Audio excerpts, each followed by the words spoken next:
Talking point tonight. Will the CBI now ensure justice in Manipur? The CBI steps in. Will that be good enough? And what will it take to bridge the Manipur trust deficit? That's what we're going to raise as our continuing focus on that big story. Also, we'll tell you why Jagan Mohan Reddy has decided to back the Modi government next week in Parliament and what that means for Arvind Kejriwal. But first, as always, the 9 headlines at 9 tonight. The CBI filed 6 FIRs on the Manipur violence, 7th FIR on the gang rape horror will be next. 20 opposition MPs to visit Manipur tomorrow. No trust motion on Modi government likely to come up on 7th or 8th of August in Parliament. Sources say final date to be decided on Monday. An Udupi court grants anticipatory bail to 3 women accused in the college washroom snooping row. BJP hits the streets in protest, claims Karnataka police mishandled the case. BJP intensifies Mission South 2024. Union Minister Amit Shah and Tamil Nadu BJP President Annamalai flag off a 6-month-long En Makkal Padiyatra. Shocking broad daylight murder in Delhi's Malviya Nagar in the heart of the city. College student bludgeoned to death with an iron rod by a jilted lover. 1 accused arrested. Telangana battles monsoon mayhem as torrential rains wreak havoc across the state. Multiple areas waterlogged. Mumbai and coastal Maharashtra also facing heavy rainfall. Supreme Court grants bail to activists Vernon Gonzalez and Arun Ferreira in the Bhima Koregaon case. Court rules their location will be tracked by NIA at all times. They've spent almost 5 years in jail.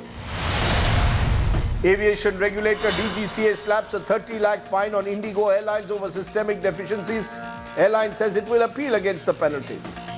And former US President Donald Trump faces a fresh charge in classified documents probe. Trump now accused of asking staffer to erase CCTV footage from his Florida estate.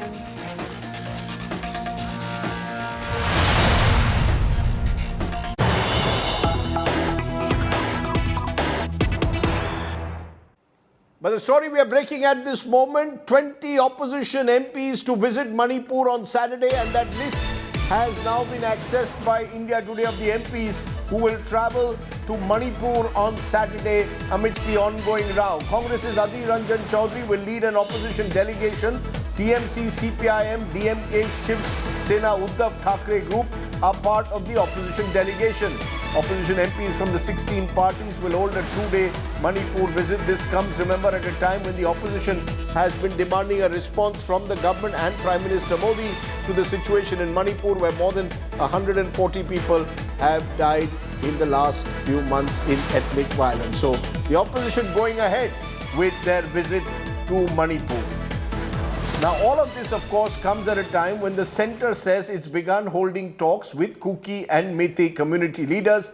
Prime Minister Modi has deployed Home Minister Amit Shah to take up the issue. Efforts on to restore normalcy in the violence hit Manipur, and significantly, it's the Central Bureau of Investigation which has now been asked to take over several of the probes in the state, including the viral video of 2 women who were paraded naked by a mob in Manipur. What exactly does this mean? It's our top story tonight. Days after the video of 2 Kuki Zomi women paraded naked in Manipur went viral, the CBI will take over the investigation in the case. The Union Home Ministry has filed an affidavit in the Supreme Court giving details of steps taken to restore peace in the northeastern state. The CBI is investigating 6 cases. The agency is set to file a 7th FIR, which will be on the Thobal viral video and gang rape. The government has urged the Supreme Court to transfer the trial in this case outside Manipur. The centre filed the affidavit after the top court on July the 20th took note of that viral video, saying it was deeply disturbed by it. It had asked the centre and state governments for an update on measures taken. Sources tell India Today that the centre has held 6 rounds of talks with both Kuki and Meitei groups. According to sources, efforts are in an advanced stage to bring both communities together on a negotiating table. Sources claim Home Minister Amit Shah personally spoke to community leaders from both sides. Additionally, a few senior retired government officials from both communities are trying to bring both sides to talks. दोनों समुदायों में बातचीत होनी चाहिए और जो भी मतभेद या मनभेद है वो दूर होने चाहिए। अपेक्षा करते हैं कि जो लोग भी इनिशिएटिव ले रहे हैं वो राज्य सरकार या केंद्र सरकार जहाँ से जिस लेवल पे इनिशिएटिव हो रहा है या कुछ और लोग इनिशिएटिव ले रहे हैं उसका आउटकम अच्छा होगा और वापस से शांति बहाल होगी। The opposition called the decision to hand over the probe to the CBI a step too late. जैसे अंग्रेजी में कहते हैं ना, too little, too late. CBI को जांच देना, सौंपना 80-85 दिन घटना को हो गए उसके बाद एक विषय है, लेकिन पिछले 80-85 दिन से जब से मणिपुर जल रहा है वहाँ सरकार क्यों अभी तक बर्खास्त नहीं की गई?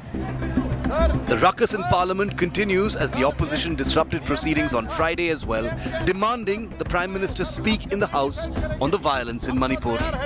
जा रहे ना, जाने दो। ग्राउंड जीरो रिपोर्ट क्या है, हम सब कुछ इधर खुलासा करना चाहते हैं। अगर चर्चा करते हैं तो सर मेरा एक if they want to discuss, if they want truth to come out on the, there is no better floor than this.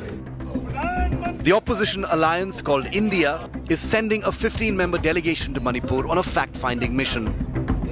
मुझे लगता है ये ड्रैग करेगी, धीरे धीरे और आगे ले जाएंगे और बीच बीच में कोई कार्रवाई करेंगे, जैसे कि सीबीआई की जांच सौंपने का बात कर रहे हैं, किसी को पकड़ेंगे। अभी कहते हैं कि सुप्रीम कोर्ट वहाँ से कोर्ट दूसरी जगह हटा के विचार किया जाना चाहिए। ये तरह तरह की बहाना और बात करके ये मसले को लघु मतलब पतला करने की कोशिश करेगी। While the central government has underscored no effort will be spared to ensure stringent action against the accused, it remains to be seen if the CBI probe will restore trust among the warring Meitei and Kuki-Zomi communities. Bureau Report, India Today. Let's raise the big questions tonight. Will a CBI probe ensure justice for the victims in Manipur? Should more trials be moved out of Manipur? What will it take to restore trust among communities? What more should the government be doing to bring peace? And what role can civil society groups play? Just some of the questions I'll raise. Vrinda Grover is advocate at the Supreme Court, human rights activist who's taken up several such cases of mass violence in the past. Gladi Vaipai Hunjan is member of the Kuki-Zo community and a Manipuri entrepreneur. ML Sharma is former special director at CBI, and Rajat Sethi has been a former political advisor to the Chief Minister of Manipur. I appreciate all of you joining us. I want to come to you, Vrinda Grover. Given your experience in dealing with cases of mass violence in the past, Gujarat, Muzaffarnagar and others, do you believe the CBI coming in will resolve the case of the viral video? 7 people have already been arrested. Therefore, questions will be raised. Does the CBI really need to be there? Do you believe a CBI investigation will be neutral, non-partisan, will ensure swift justice? Rajdeep, I think the timing and the manner in which the CBI has been brought in is what gives rise to a lack of good faith over here. It's not as though at the time when the incident took place, the state government and the central government thought this is a fit case for CBI to step in, for special monitoring, for the case to be transferred outside, etc. All this has happened after the Supreme Court's order of 20th July. In the affidavit that has been filed, they very categorically say, the central government says that the state of Manipur has asked for this to be transferred on 26th of July. So 2 days before the case was to be taken up, which was today, it was not taken up because the court one was not sitting today. So this action of even handing it over, why is it not inspiring any confidence, is because this is an attempt to shield themselves from the scrutiny and the questioning that the Supreme Court has initiated. It was very much within the knowledge of the centre and the state that such a horrific crime had taken place. Does CBI investigation per se show us from its track record? And I would start from 1984 onwards actually to understand mass crimes in this country, particularly targeted sexual violence against women and minority communities. We do not have any material to show that CBI investigation will per se be impartial, independent, professional and lead to timely investigation and prosecution and conviction. What we do know is that if either the Supreme Court or the High Court monitors through a special investigating team, where status reports are given to the court, and there is some amount of monitoring by the court, then there is at least a hope that there will be some fairness in the investigation and there will be prosecutions, etc. I also want to point here, this is not the only case. This case drew our attention to the spate of violence, particularly targeted violence against women from the minority targeted community of Kuki-Zo. So we do need to understand that they are only talking about one case, one incident. There are other incidents. I don't know which these 6 FIRs are or aren't. So this is not sufficient. This in fact seems like a way the government is covering on its own omissions and complicity rather than inspiring any faith and trust. Okay, that's an opening remark which you made, that the manner in which the inquiry has been ordered, the timing of it doesn't inspire trust. It came just before the Supreme Court was to hear the matter. Rajat Sethi, respond to that, because, you know, many of these incidents date back to the first week of May.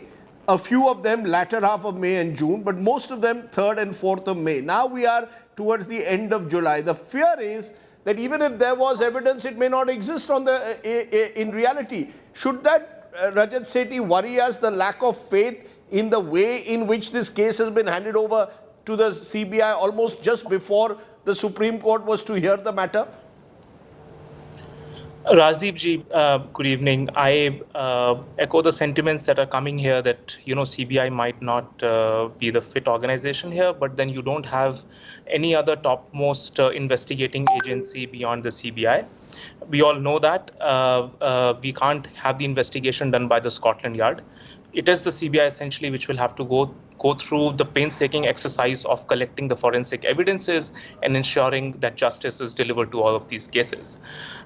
You know, you are right. All 80 to 90% of the incidences that we have been discussing and you have been discussing have been limited to the 4th, 5th, 6th May violence. One of the other cases that you have been tracking pretty well has been one of the MLAs, which was Poo Valte, which I've got a chance to interact with you, and you have millions of followers. Everybody in Manipur, Rajdeep, looks up to your show.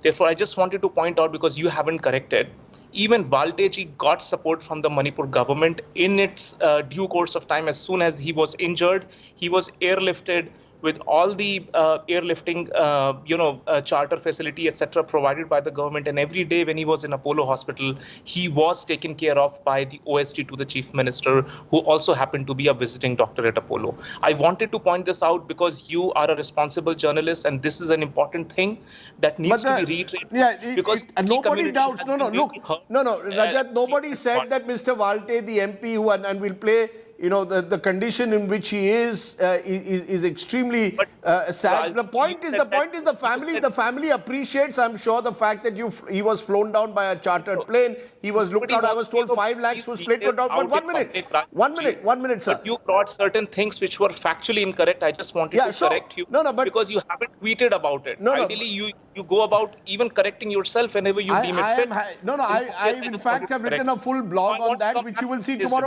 My question to you, Rajat, is this. Even in Mr. Valte's case, who's an MLA, and I want to tell our viewers, 3-time Manipuri MLA, grievously assaulted in the heart of Imphal on the 4th of May, then flown to Delhi. None of the attackers have been identified and arrested. You see that most of these FIRs are against unknown persons. So people have not been arrested, and now 2.5 months have elapsed. So who's going to be caught? There are two parts of it. Where is the accountability? Rajdeep, should be handed over to the CBI. It's an important case because, on that day, a cabinet meeting was called. A lot of Kuki MLAs were also part of that cabinet meeting, and all of them were advised not to go out on the street. Unfortunately, Poo Valte went out on the street and he was brutally attacked. Another thing that was mentioned, that he was given electric shocks. The medical report of RIMS Hospital in Imphal claims that there is no such evidence an electric shock was given. This was a claim by the family. This was the family's claim. But you should have corrected by, looking for more evidences and corroborating your story, which you didn't do. You are a very senior journalist, Rajdeep. I am asking you now, Rajat. You see, Rajat, the family has given their version. You are giving what kind of a message Cookie brothers and sisters will get? They will. Has he not been grievously assaulted? Whether it is electric shock or not, he was tortured and grievously assaulted. Yes or no? The key is those responsible for it. Mr. Rajat Sethi, the limited point I'm asking you, those grievously who assaulted him, why are they not arrested? Among the top of the order journalists, people like you should know how to do reporting in ethnic clashes. You know everything. Once you say that something has happened without corroborating it, the sentiments, Cookie people will get even more hurt. You know the reactions, there are painful lives at stake. Rajat Sethi, I have been very careful in all my reporting on this. At no stage, I have given the family reporting on that issue, and I'm just correcting because I'm duty bound to do that. Okay, fair enough. Fair enough. Now, to the moot point. Yes. Coming back to the debate. I agree with Vrindaji that yes, there are very few evidences so far. The police administration, it has been accused that it has been 70 days, 80 days, but remember that the principal job of the police, paramilitary and the military, which is on the ground, is to ensure violence. There is still sporadic violence happening on all the areas where, the hill and the valley meet, the foothill areas. Rajat, you didn't answer my question. I appreciate you didn't answer my question. It is now 2.5 months since the MLA's attackers. I'm giving that as an instance. There may be many others, of course. FIRs are being filed against unknown persons. And therefore, the lack of arrests, the lack of accountability as a result is troubling. Do you really believe, for example, now even in Mr. Valte's case, that the CBI entering it as the family wants will resolve it? See, I can only pray to God that he recovers his health, and that is something which is of paramount importance. And if he can identify among the mob who were those faces who had attacked him, ultimately the entire justice system relies on evidences, on forensic evidences. There was a PSO. There was a PSO who escaped. There was his PSO who escaped. He can identify them. That's plain and simple. How can you build a case? So therefore, even in this, once this video surfaced, you clearly could spot every single individual in that mob. Otherwise, a mob means 1,000 people. How do you go around arresting 1,000 people when there are live operations happening? Even the armed forces, the India's military is finding it hard to control the violence on the streets. How can you imagine the Manipur police to be able to, go out collecting evidences? Right now, our Cookie brothers and sisters are not able to travel to Imphal, where the cases are registered. How will they go out and identify people and help the police to collect those evidences so that you can build a solid case before the courts? The courts will rely on those evidences, Rajdeep ji, you know that. No, let me take that to ML Sharma. CBI is going to investigate all of these things, and I believe all these cases should be brought out of Manipur so that there is confidence in both the Meiteis and the Cookie community. There have been 6,000 plus FIRs which have been filed, and due justice has to be given to all of these 6,000 FIRs. That's the limited point that I wanted to make. You made 2 points which I want my 2 other guests, both Gladys who joins us and ML Sharma. You, Mr. Sharma, first. In a case like this, and several cases of assault, rape, most of them have taken place 2.5 months ago. The CBI is now stepping in. Is it too late to build a foolproof case to identify people in case of mass violence? We've seen it, whether Delhi 84, Gujarat 2002, Mumbai 93, 92, 93 is very difficult to identify. Witnesses turn hostile, the case drags on, and eventually no one gets prosecuted or convicted.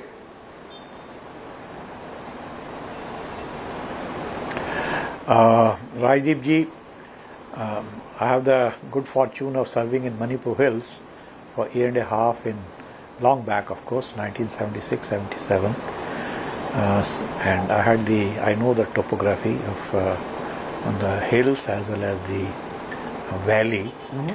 Now, as far as your question about disappearance of evidence is concerned, well, this totally can't be ruled out, but please remember, investigation, if it's conducted by CBI, even at this belated stage, and I'm deliberately calling it belated stage, all these cases should have been entrusted to CBI much earlier. It is possible to collect credible evidence, if not against all perpetrators of these heinous crimes, against at least prominent amongst them. So therefore, I don't agree with those who take a very pessimistic view that everything is lost. Also, please remember that forensic evidence is only one part of investigation. Oral evidence is equally important, in fact more important in situations like this.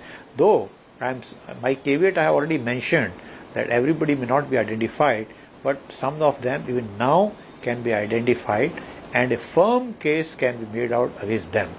But after saying this, I would also say that these cases should not, and I repeat, should not be tried by the courts in Manipur. The trial should be shifted to a neighboring state. I have been to Silchar many times. In fact, I camped there in my days, earlier days. Silchar is the right place because you see, it's a kind of plain population, Bengalis and all. Tribal element is not there that much. And judges are also from the... So therefore, there will be more objectivity in the trials that are carried out in Silchar, and Silchar is not very far. So you're In saying my move days, the there was no cases, train link, but now I'm you're told saying move that the Silchar cases to- out of Manipur, but I want Silchar. to understand from you, Gladys, as someone yeah. who suffered, people close to you have suffered, Gladys, are you satisfied now that the CBI is taking over some of these contentious cases and there is talk of taking them out of Manipur? Does that give you a sense of confidence, or do you believe it's too late?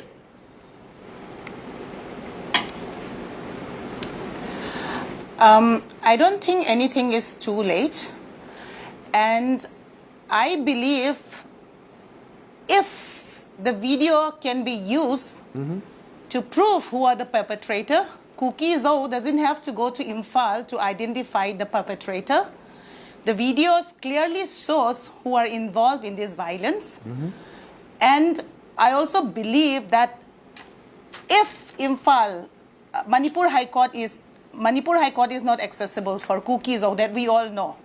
Not only the High Court, airport, nothing in the valley is accessible to Kuki Zhou community. We all know that. Then a trial, a fair trial of outside Manipur, maybe Guwahati High Court, for the time, so that both the community will get fair trial. I think that is the next step. And also CBI inquiry can be done. Yes, we trust the CBI inquiry. At the same time, we also want to know who are in the CBI. Are the people of the Kuki Zhou especially are consulted? Are they happy with the panel that is appointed by the government to give them justice?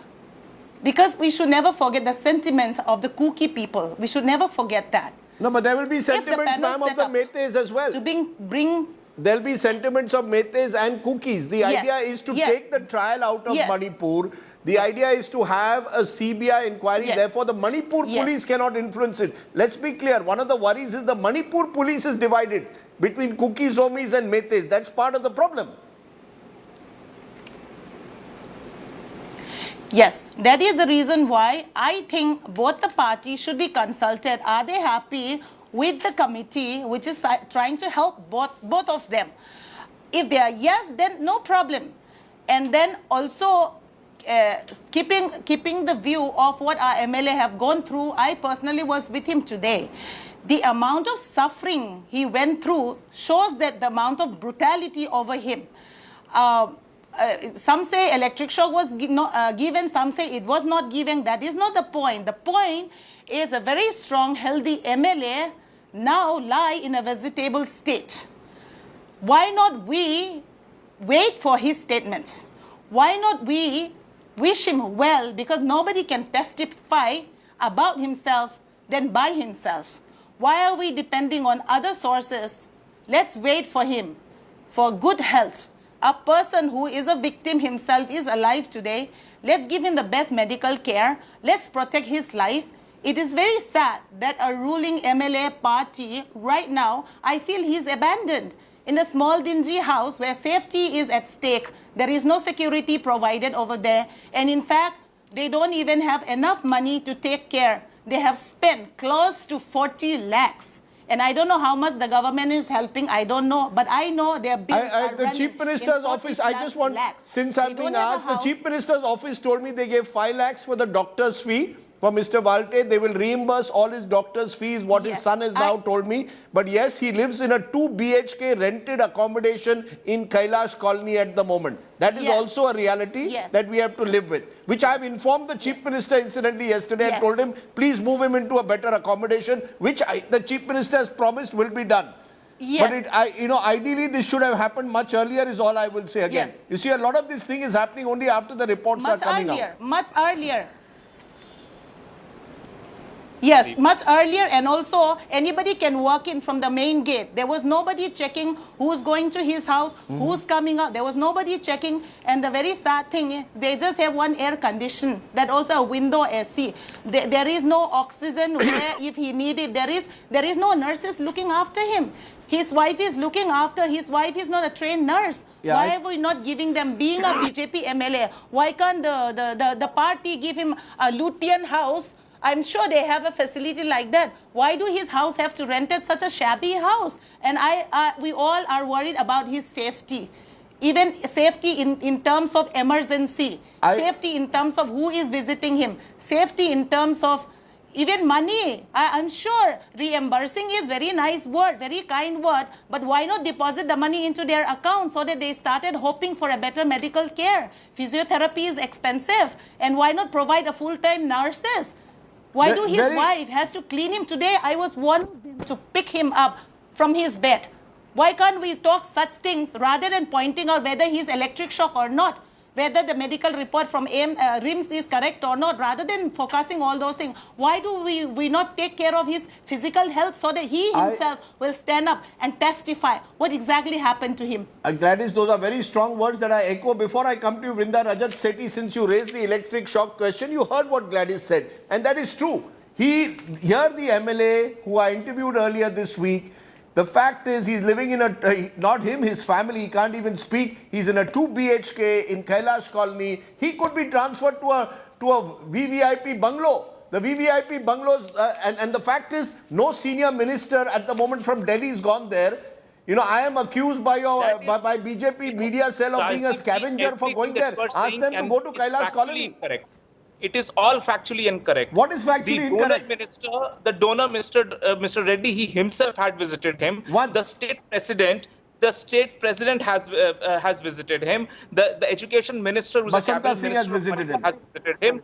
The OSD, who is the also a visiting doctor, has been with them every single day. Rajdeep ji, you said that this story triggered the response. I am appalled that you bring in the story by putting in facts which you haven't even verified. No, 1 minute. 1 minute. Rajat Sethi, are you telling me that he's not living in a 2 BHK in Kailash Colony? Are you denying that? Are you denying that the entire help is being provided by the family? That the family is doing his own physiotherapy?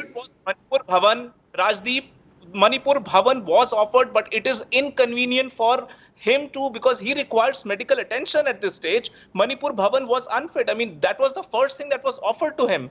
There are no bungalows out here who are possibly where Walte could be shifted to, and I think that should be done.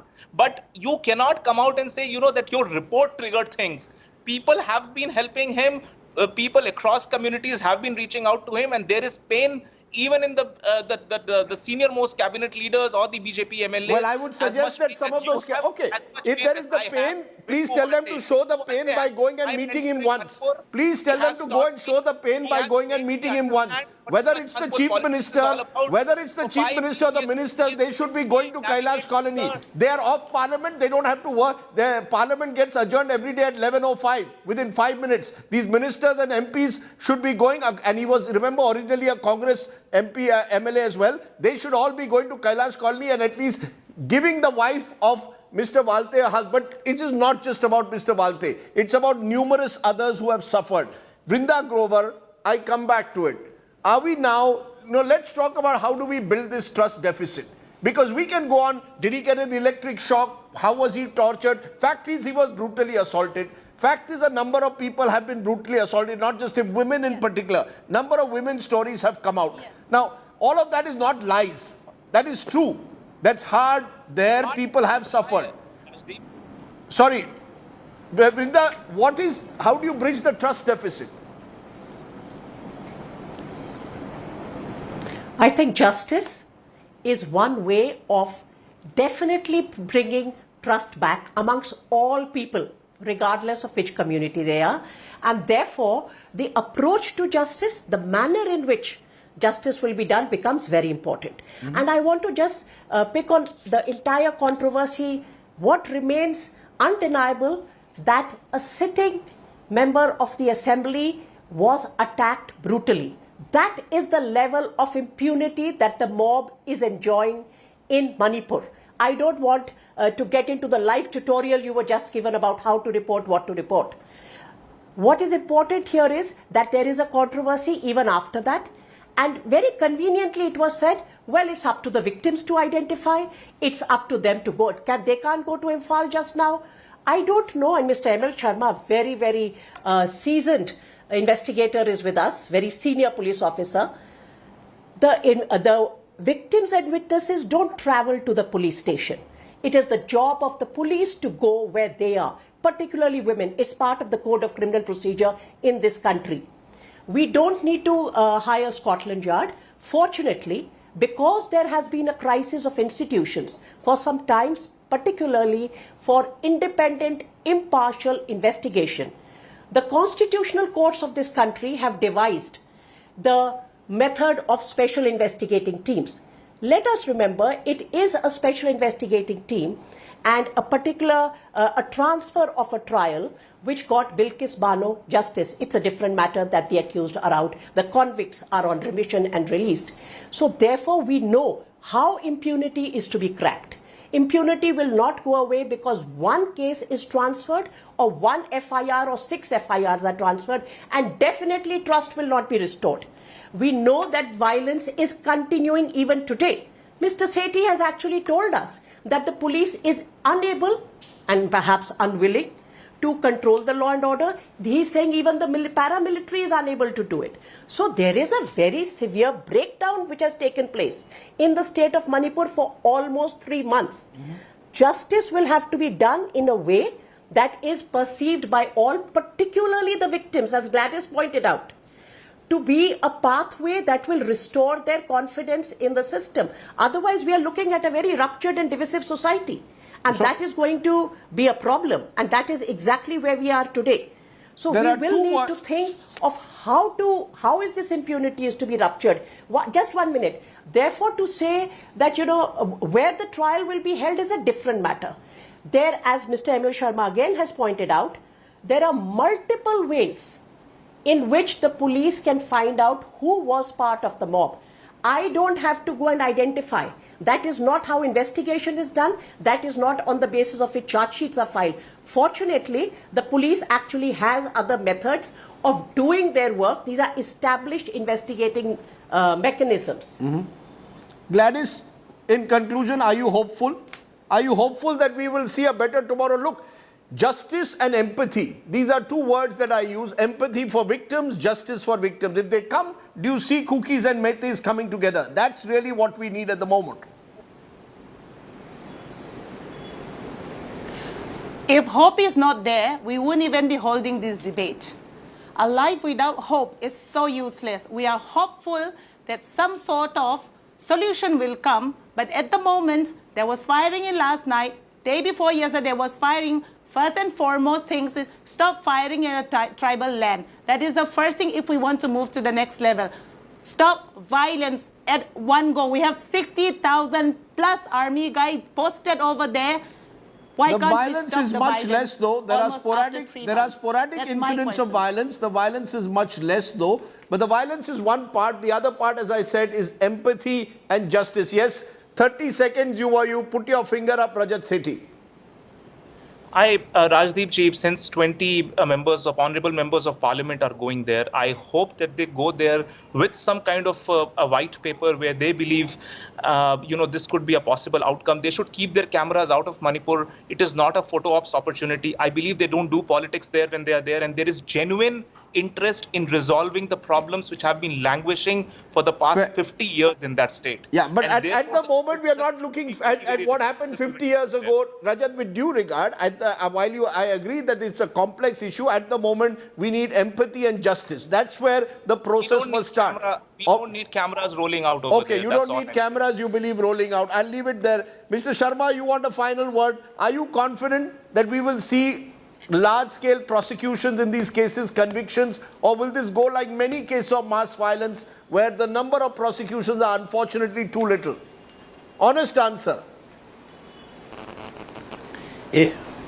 If an investigator becomes pessimist at the very threshold of investigation, no case will be cracked. Right. As an investigator, and I had the good luck of knowing Vrindaji in regard to some cases. So, investigator has always to be positive. I am very confident that justice will prevail, and I also agree with Vrindaji that it is only justice which will reduce trust deficit between the communities. But only thing I want the CBI to guard against is this, that generally they depute junior officers, DYSPs and inspectors, and senior officers, unfortunately in my days it was not so, they keep sitting in the air-conditioned rooms and all. So I would, if I were the director CBI, I would depute 2 joint directors, one to handle exclusively sexual offence cases and another one to to handle murder cases or death cases. So if that happens and the additional director, 4 of them are there, he also camps there for 3-4 weeks, I think it is possible, and I say it again, it is possible to collect credible evidence against the perpetrators of crime. And on Another that, point, very briefly hopeful, I want to make is that apart I've run out of time, Mr. Sharma. I would also say, yeah, but go ahead. Go ahead, sir. I would also say that the whole controversy has been triggered off by the judgment of the local High Court, Manipur High Court.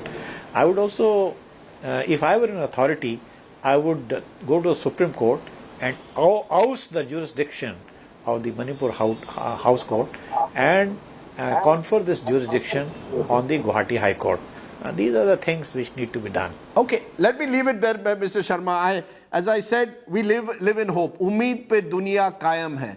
And we hope, and the real reason that we hope is that Manipur is a beautiful land of this country. We do not want to see it scarred in the way it is. I would love to see Gladys and her Metai friends being able to bridge that divide, that trust deficit that exists at the moment. For that, justice is critical. Thank you all very much for joining me here on the news today. Now, as was suggested in that discussion, sporadic incidents of gunfights are still being reported in Manipur. The security forces have created buffer zones to separate areas where Meiteis and Kuki Zomi communities live. Ashutosh Mishra with tonight's ground report.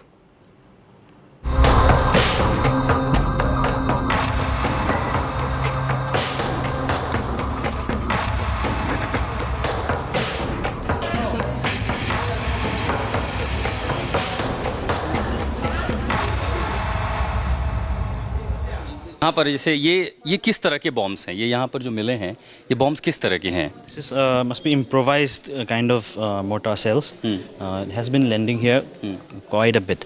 So here also, as you just seen, one bomb That has stuck. It's still alive. Yeah, it's still live. It has not exploded. So we have called the bomb squad of Assam Rifle Kumaon Regiment, and they are coming here soon to dispose the bomb. How many bombs were fired to this side? Bombs, a huge number, because it's improvised kind of bombs. So. And where was it fired from? From which side? Bombs have been fired from this Haikon side in Churachandpur. Which are the Kuki-dominated areas? Yeah. So.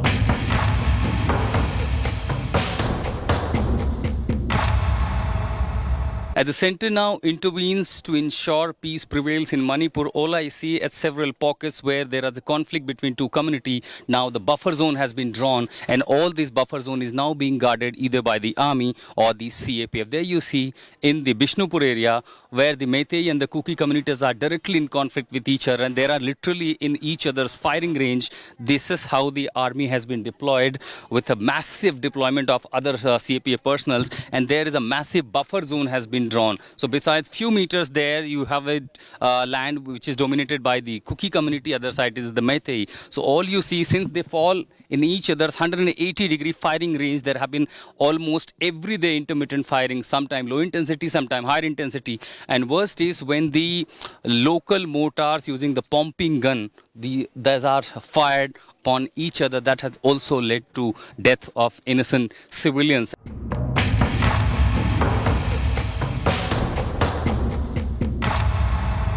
Several bombs which were fired towards the Meitei villages, they literally teared apart those metal rooftops. And here you see, literally, this explains the furious bombing that was happening here.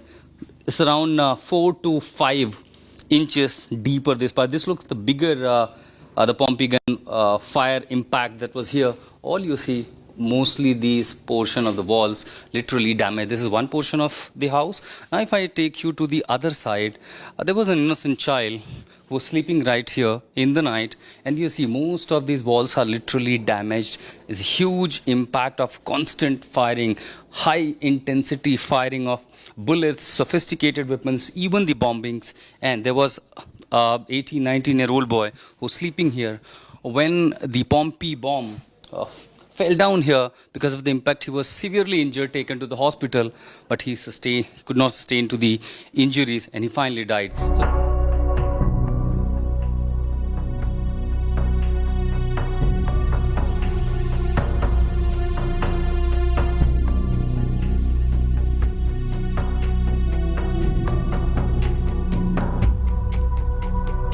To ensure peace in the region, Central is now deploying huge number of army and the armed forces, the CAPF. However, the situation in the conflict area in the state of Manipur has really vulnerable pictures. Number of these shells explains how the violence and the tension continues. There is no end to the intermittent firing, sometime low intensity, sometime highest, and sometime it reaches peak as more than 12 hours in the region. More than the bullets, this time now even the improvised blast also taking place in the conflict zone. The situation is really vulnerable. The state is in turmoil.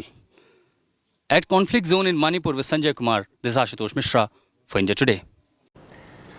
Manipur remains on the edge. What also remains on the edge is our parliament. The deadlock persisting over a discussion on Manipur between the government and the opposition parties there. Now the no confidence motion against the Modi government likely to be discussed on the 7th and 8th of August. Sources saying Prime Minister will be present during the discussion, will respond to it. But in a big boost to the Modi government, Andhra Pradesh Chief Minister Jagan Mohan Reddy's party, YSRCP, which has a substantial number of MPs in both houses, has decided to back the NDA both during the no confidence vote and the controversial Delhi Services Bill. The party has 22 MPs in the Lok Sabha, 9 in the Rajya Sabha. I spoke earlier to the YSRCP Parliamentary Party leader, Vijay Sai Reddy. Listen in. And joining me on that political breaking news that's coming in is the Parliamentary Party leader of the YSRCP, Mr. Vijay Sai Reddy joins me. Appreciate your joining us, Mr. Vijay Sai Reddy. Is it very clear that your party, YSRCP, will now back the Modi government when the opposition moves a no confidence motion, and you will support the Modi government on the Delhi Services Ordinance Bill? You are with the Modi government on both.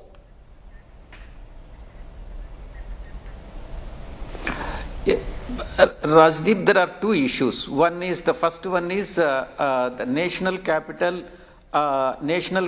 Territory of Delhi Amendment Ordinance 2023. YSRCP feels that there is no violation of federal structure. Ordinance does not violate the federal structure of the constitution because Delhi is not a full-fledged state; it is only quasi-state, and does not have the features of a typical state like any other states in India. Secondly, the presence of the center is very much needed for protecting the national interest. We sincerely feel that Delhi, though it is elected by the people of Delhi, citizens of Delhi or residents of Delhi, it belongs to entire 140 crores of population of India. Right. And every Indian citizen will have an interest in Delhi because it's a national capital. Therefore, the critical infrastructure and security and land issues and other important issues are to be with the center. And the practice of, even we can compare this with that of the practices in other countries also. For example, in Washington, D.C., it is only mayor who takes the local decisions and not the, it is only the federal government which takes the constitutional decisions. And this article is in tune with the Article 239AA of the Constitution, which gives a special status to Delhi as a union territory with a legislative assembly and allows the parliament to make the legislation on the matters that are normally within the executive domain of the states, such as services also. And what about the no confidence motion? Further, I have to tell you one point. This does not violate the Supreme Court judgment also. The Supreme Court has merely held that Delhi government has legislative and executive powers over the services, but it did not bar the parliament to make the laws on the same subject. This is very important point. And further, it is consistent with the Article 239AB also of the Constitution, which empowers the President to make the regulations for peace, progress and good governance. Okay, so you are clearly therefore coming backing... to the no confidence motion. Go ahead, sir. Coming to the no confidence motion, at this point of time, when there is a crisis in a particular state, Manipur, all the opposition parties should come together and support the center because there are neighboring countries, because it's a bordering state, though it is a small state, and our neighboring countries are not very cooperative with us. They have their own evil plans. At this critical juncture, it is the responsibility of entire opposition and all the states also. So there you have it, YSRCP deciding that on the floor of the parliament, they will go with the Modi government. Let's take a break. When we return, we'll turn to our ground report. Mumbai, it's raining and the rains are wreaking havoc. How is the city coping up? We'll tell you in a moment. You're watching the news today. News without the noise.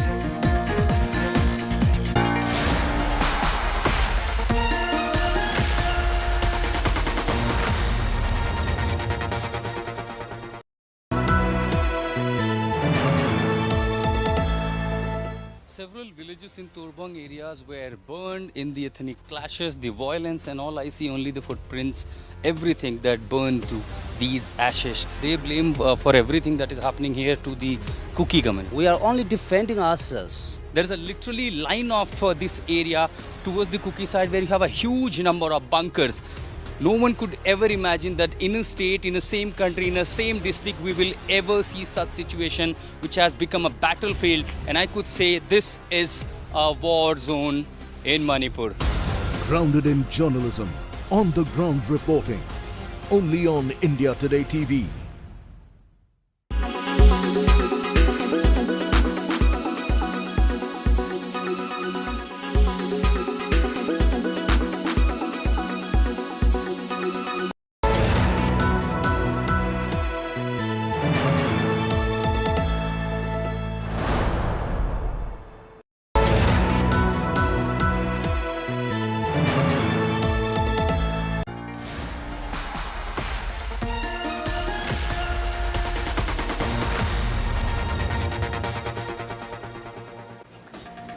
We're reaching the end of July, but the rains are showing no signs of letting up. From Telangana to Maharashtra, heavy rainfall across India causing havoc, with alerts issued in several states for the weekend. Flooding and flash floods are expected, causing loss of life and damage to infrastructure in several parts of the country. The IMD has issued a red alert in states including Telangana, Maharashtra, Karnataka, Kerala for the weekend. Mumbai in particular is experiencing rainfall over the last 24 hours, and many roads in low-lying areas are submerged. Residential societies under knee-deep water. Saurabh Vakhtania has tonight's ground report.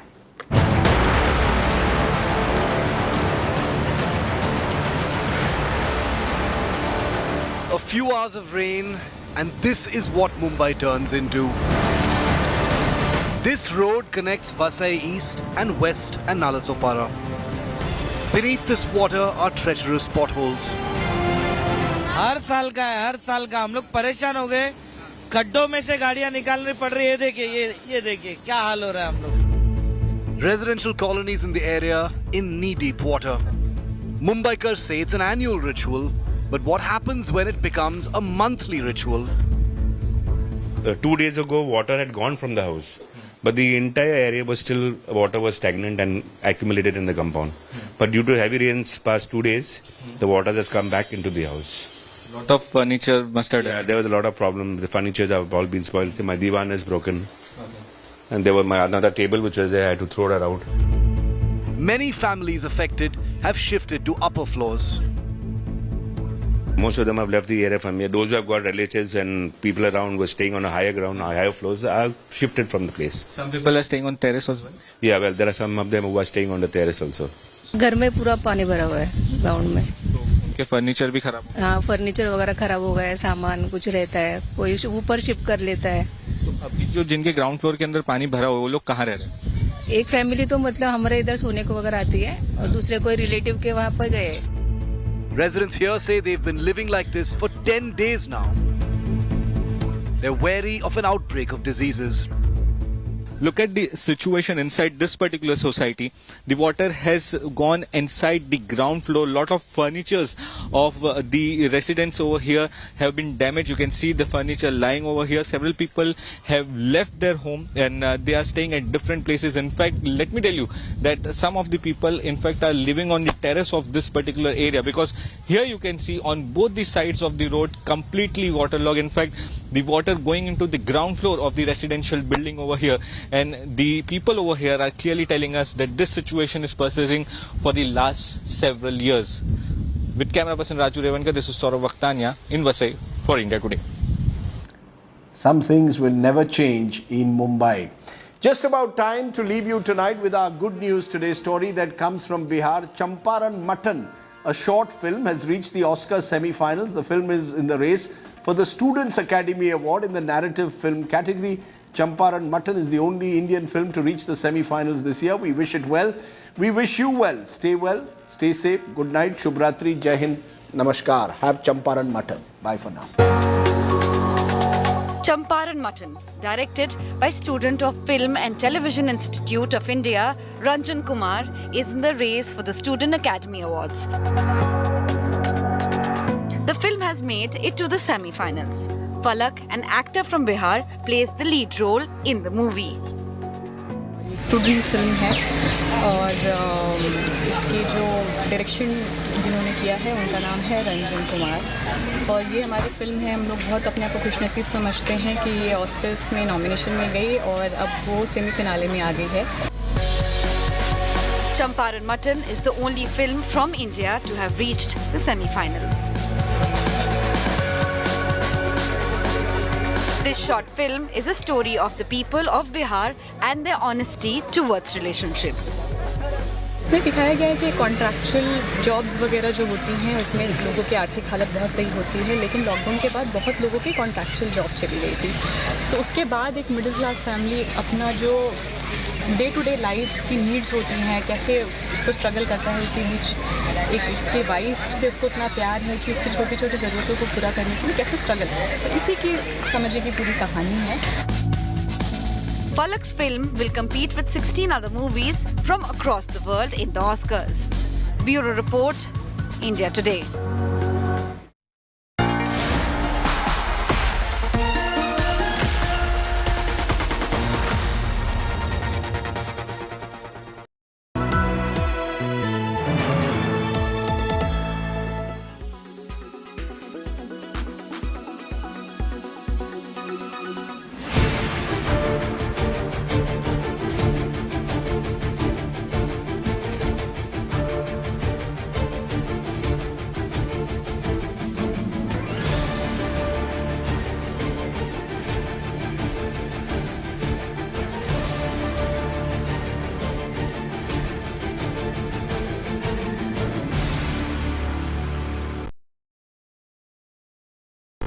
forecast now.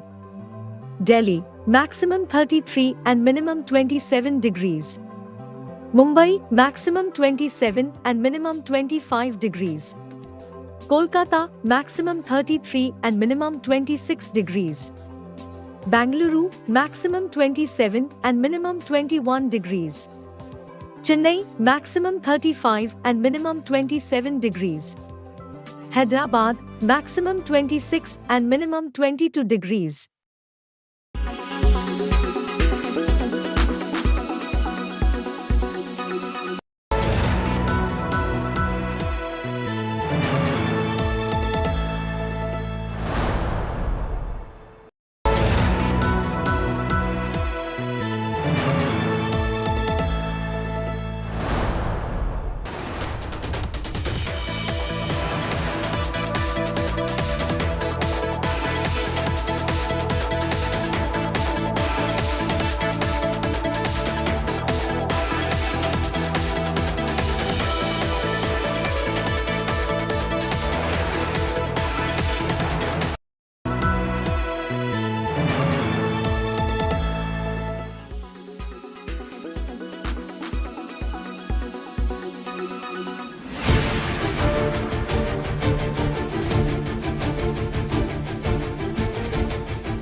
Weather forecast now.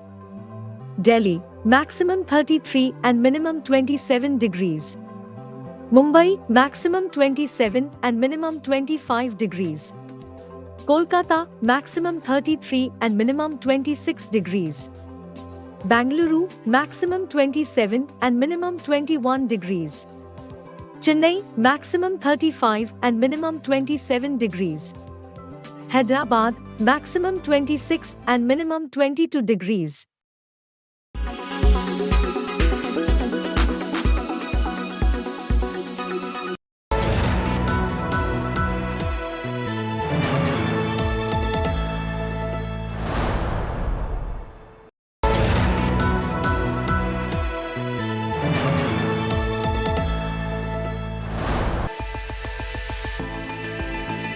A few years ago, Mark Zuckerberg and Facebook pivoted from Facebook to Meta. You were drawing out this grand vision of a metaverse, whereas the real revolution seems to have been in artificial intelligence.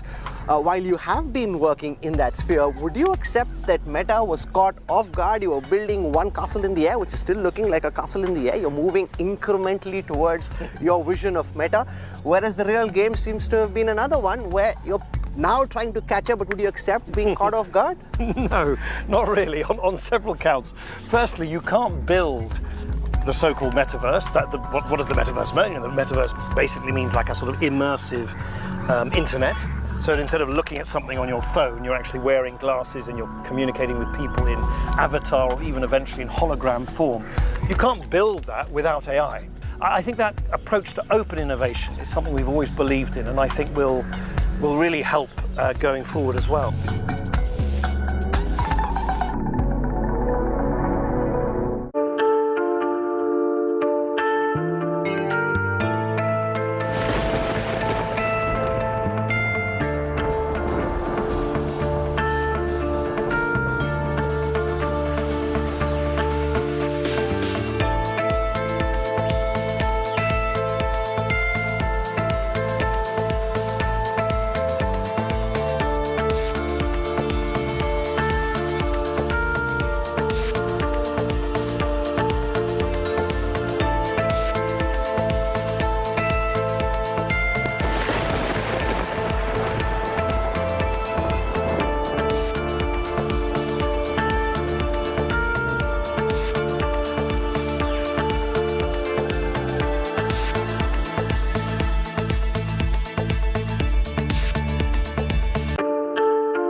Co-powered by the new Kia Seltos, the badass reborn. Extra safe Polycab Green Wire.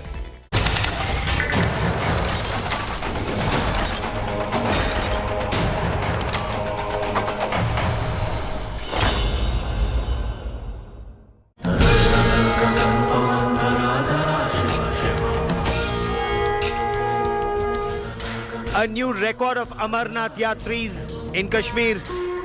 नमस्ते दर्शकों, हमारी अमरनाथ की यात्रा बहुत सारे यात्री आ गए हैं अमरनाथ की गुफा जो कि वहाँ दिख रही है हमें वहाँ की दर्शन करने। तो चलिए हम भी करते हैं। थैंक यू जी।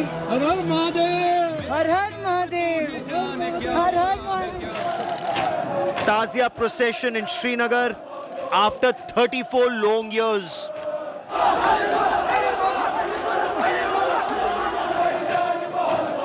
बस आज तो बेहतरीन कदम है, इंशाल्लाह ऐसा ही होना चाहिए। गवर्नमेंट को नहीं चाहिए कि इन जुलूसों पर पाबंदी लगाए, क्योंकि ये कोई ऐसा जुलूस नहीं है जो किसी के खतरे में हो, ये पूरा अमन जुलूस है। Will Kashmiri Pandits be able to return home?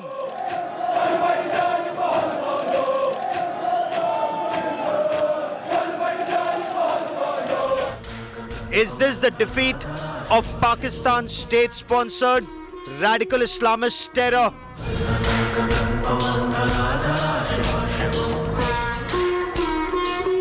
Naya Kashmir rising, that's our top focus on India First. So there are major developments that are taking place. No stone pelting in the valley, no buns, no hartals, no hurriyat, no peddling of Pakistan's agenda, at least for now, at least not openly. Kashmir does appear to be changing after modification of Article 370. But is it too premature to declare victory on Pakistan's state-sponsored radical Islamist terror? Many argue that sleeper cells remain active and pro-Pakistan elements, so these radical Islamists, they're yet to be completely weeded out. Election process is yet to take place. And the biggest test of Kashmiriyat, the return of Kashmiri Hindus to their homeland. Will we see that happen?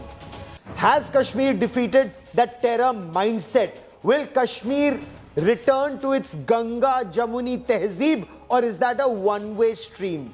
We will find out. I'm Gaurav Sawant. As always, let's get started with the headlines on India First.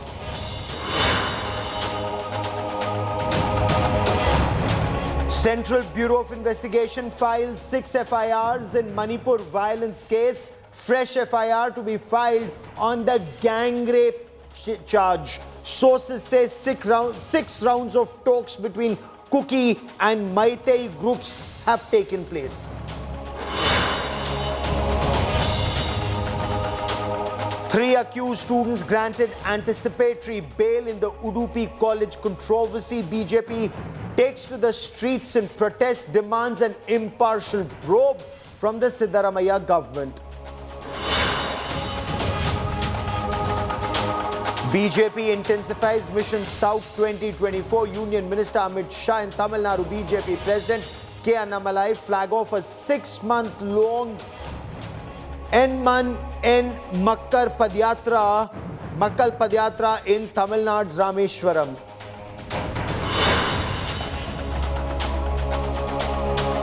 Delhi University student murdered in broad daylight, allegedly by a jilted lover.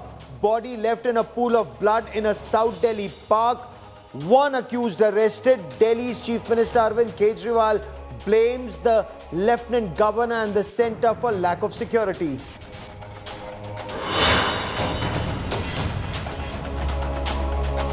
Former US President Donald Trump faces a new charge in the classified documents investigation. Trump now accused of asking a staffer to erase CCTV footage from his Florida estate.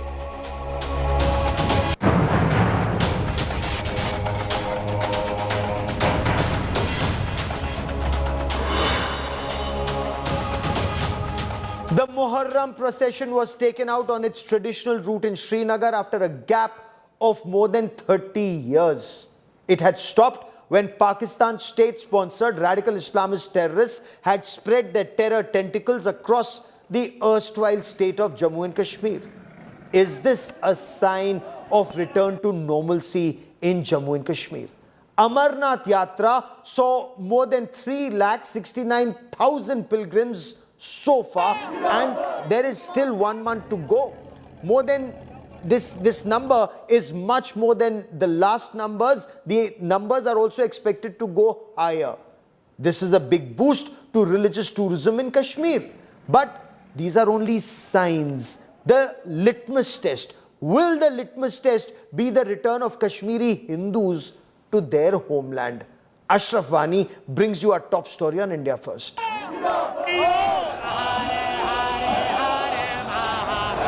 History is created in Jammu and Kashmir.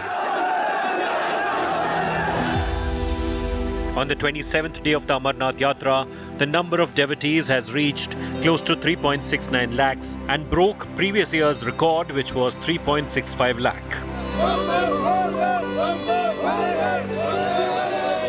Despite the bad weather, the enthusiasm among the devotees is high.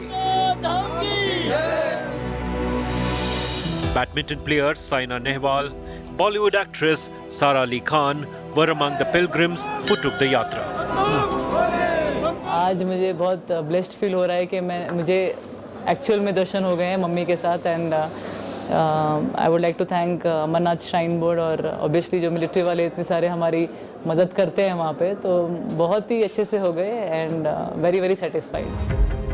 The government has pulled out all stops to make the yatra a success. The Border Roads Organization launched Project Beacon and widened the roads, installing strong handrails and railings. Security was tightened after the 2019 Pulwama terrorist attack.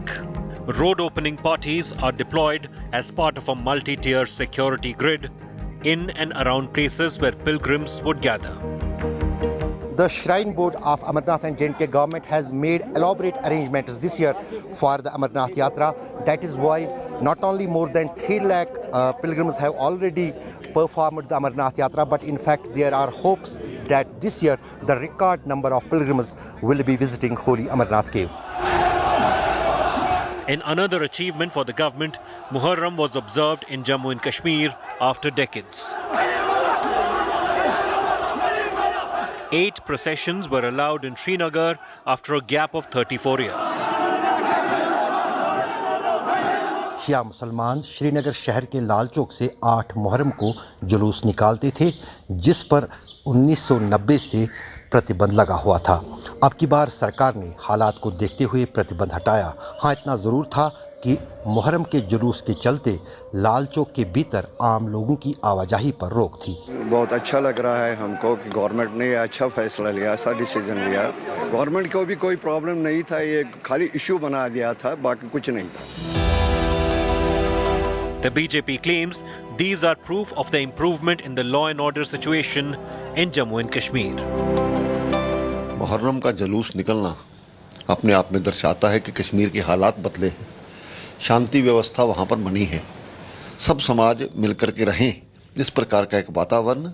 इनकी राजनीतिक दुकानदारी बंद हुई है क्योंकि ये चाहते थे कि डिवाइड एंड रूल वाला ये आपस में बंटे रहे और हम राज करते रहें, और लोग अब समझने लगे. अब प्रोसेशन यहाँ पे निकला, हम अप्रिशिएट यहाँ पे करते हैं कि उन मुहर्रम के सिलसिले में उनको अपनी रिलीजियस जो फीलिंग थी उन्होंने एक्सप्रेस की. यहाँ पे सिलेक्टिव किलिंग का शिकार यहाँ पे होते हैं, टारगेटिंग किलिंग का शिकार यहाँ पे होते हैं. आज ये कहना कि अगर ये सब कुछ ठीक ठाक अगर भाजपा ने किए हैं तो फिर चुनाव क्यों नहीं. The centre says Jammu and Kashmir is heading towards the path of growth and development after abrogation of Article 370. Successful Amarnath Yatra and Muharram procession sure are signs of change in the valley. With Ashraf Wani in Kashmir, Bureau Report, India Today. So the signs are there, but is it too premature to declare victory over Pakistan's state-sponsored radical Islamist terror and that mindset? Would these developments have been possible without the modification, or as many argue, the abrogation of Article 370? And equally important, the Balakot bombing, where India imposed massive costs on Pakistan's military jihad complex. But will the real test of Kashmiriyat be the return of Kashmiri Hindus to their homeland? Joining me on India First is Lieutenant General Syed Ata Hasnain, former Kashmir Corps commander. Also with me is Salman Nizami, a senior political activist and chief spokesperson of the DPAP in Jammu and Kashmir. And Irfan Hafiz Loan is a lawyer and activist. And I want to begin by asking you, Irfan Hafiz Loan, Muharram procession after 3 decades. Is this perhaps a visible sign of the defeat of Pakistan's terror ideology in Jammu and Kashmir, sir? See, Garo, Sawatji, it's a matter of satisfaction. It's okay. But by no stretch of imagination we can say it's an achievement or it's a substitute to political settlement of Kashmir. Kashmir is eagerly waiting for a political settlement within framework of Indian Constitution through dialogue. We are eagerly waiting for revocation of Apsafa. We are eagerly waiting for, please hold for a while. We are eagerly waiting for revocation of Disturbed Area Act. We are eagerly waiting for release of political prisoners. We are eagerly waiting for restoration of democracy. See, this act of bluffing won't help. This is so not you're saying Muharram procession is an act of bluff. Salman Nizami. This is an act of bluffing, okay. Mr. Gaurav Salman Nizami, is this an act of bluff? Muharram procession is an act of bluff. This Kashmir is not a normal place. Lakhs of our forces are still deployed here in this distressed place. तो पाकिस्तान को कभी गाली दे दीजिए ना, पाकिस्तान की वजह से हो रहा है वो. Here is Apsafa, here is PSA, here is Disturbed Area Act. Thousands of people are languishing in jail. But Irfan Hafiz Loan, will you say anything to the source of the problem? Will you comment on the source of the problem, or will that lead to problems for you? The source of the problem is Pakistan, friends across the border. या उनके बारे में बोलने में डर लगता है. Salman Nizami wants to respond. विधानसभा के इलेक्शन देखे हैं. Salman Nizami. 10 years ago, assembly elections were held. Salman Nizami wants to respond. Salman Nizami, is the Muharram procession is a bluff? Is that also your take? Is there no positive change in Valley after Article 370's modification, sir? Well, of course, hope has filled the air after the Muharram return. It represents a significant milestone for unity and peace. So, but despite the positive developments, the question is when Kashmiri Pandits will return to the valley. But if we will go through the data, there are recent selective killings in Kashmir in which 3-4 migrant laborers were attacked. Also, a local Muslim Kashmiri was killed. He was an employee of the forest department. So yes, it's a welcome step, and we should all appreciate the government for this step. But the desire for normalcy is evident in the hope for holding assembly elections in J&K. A crucial step in the region's political progress and stability.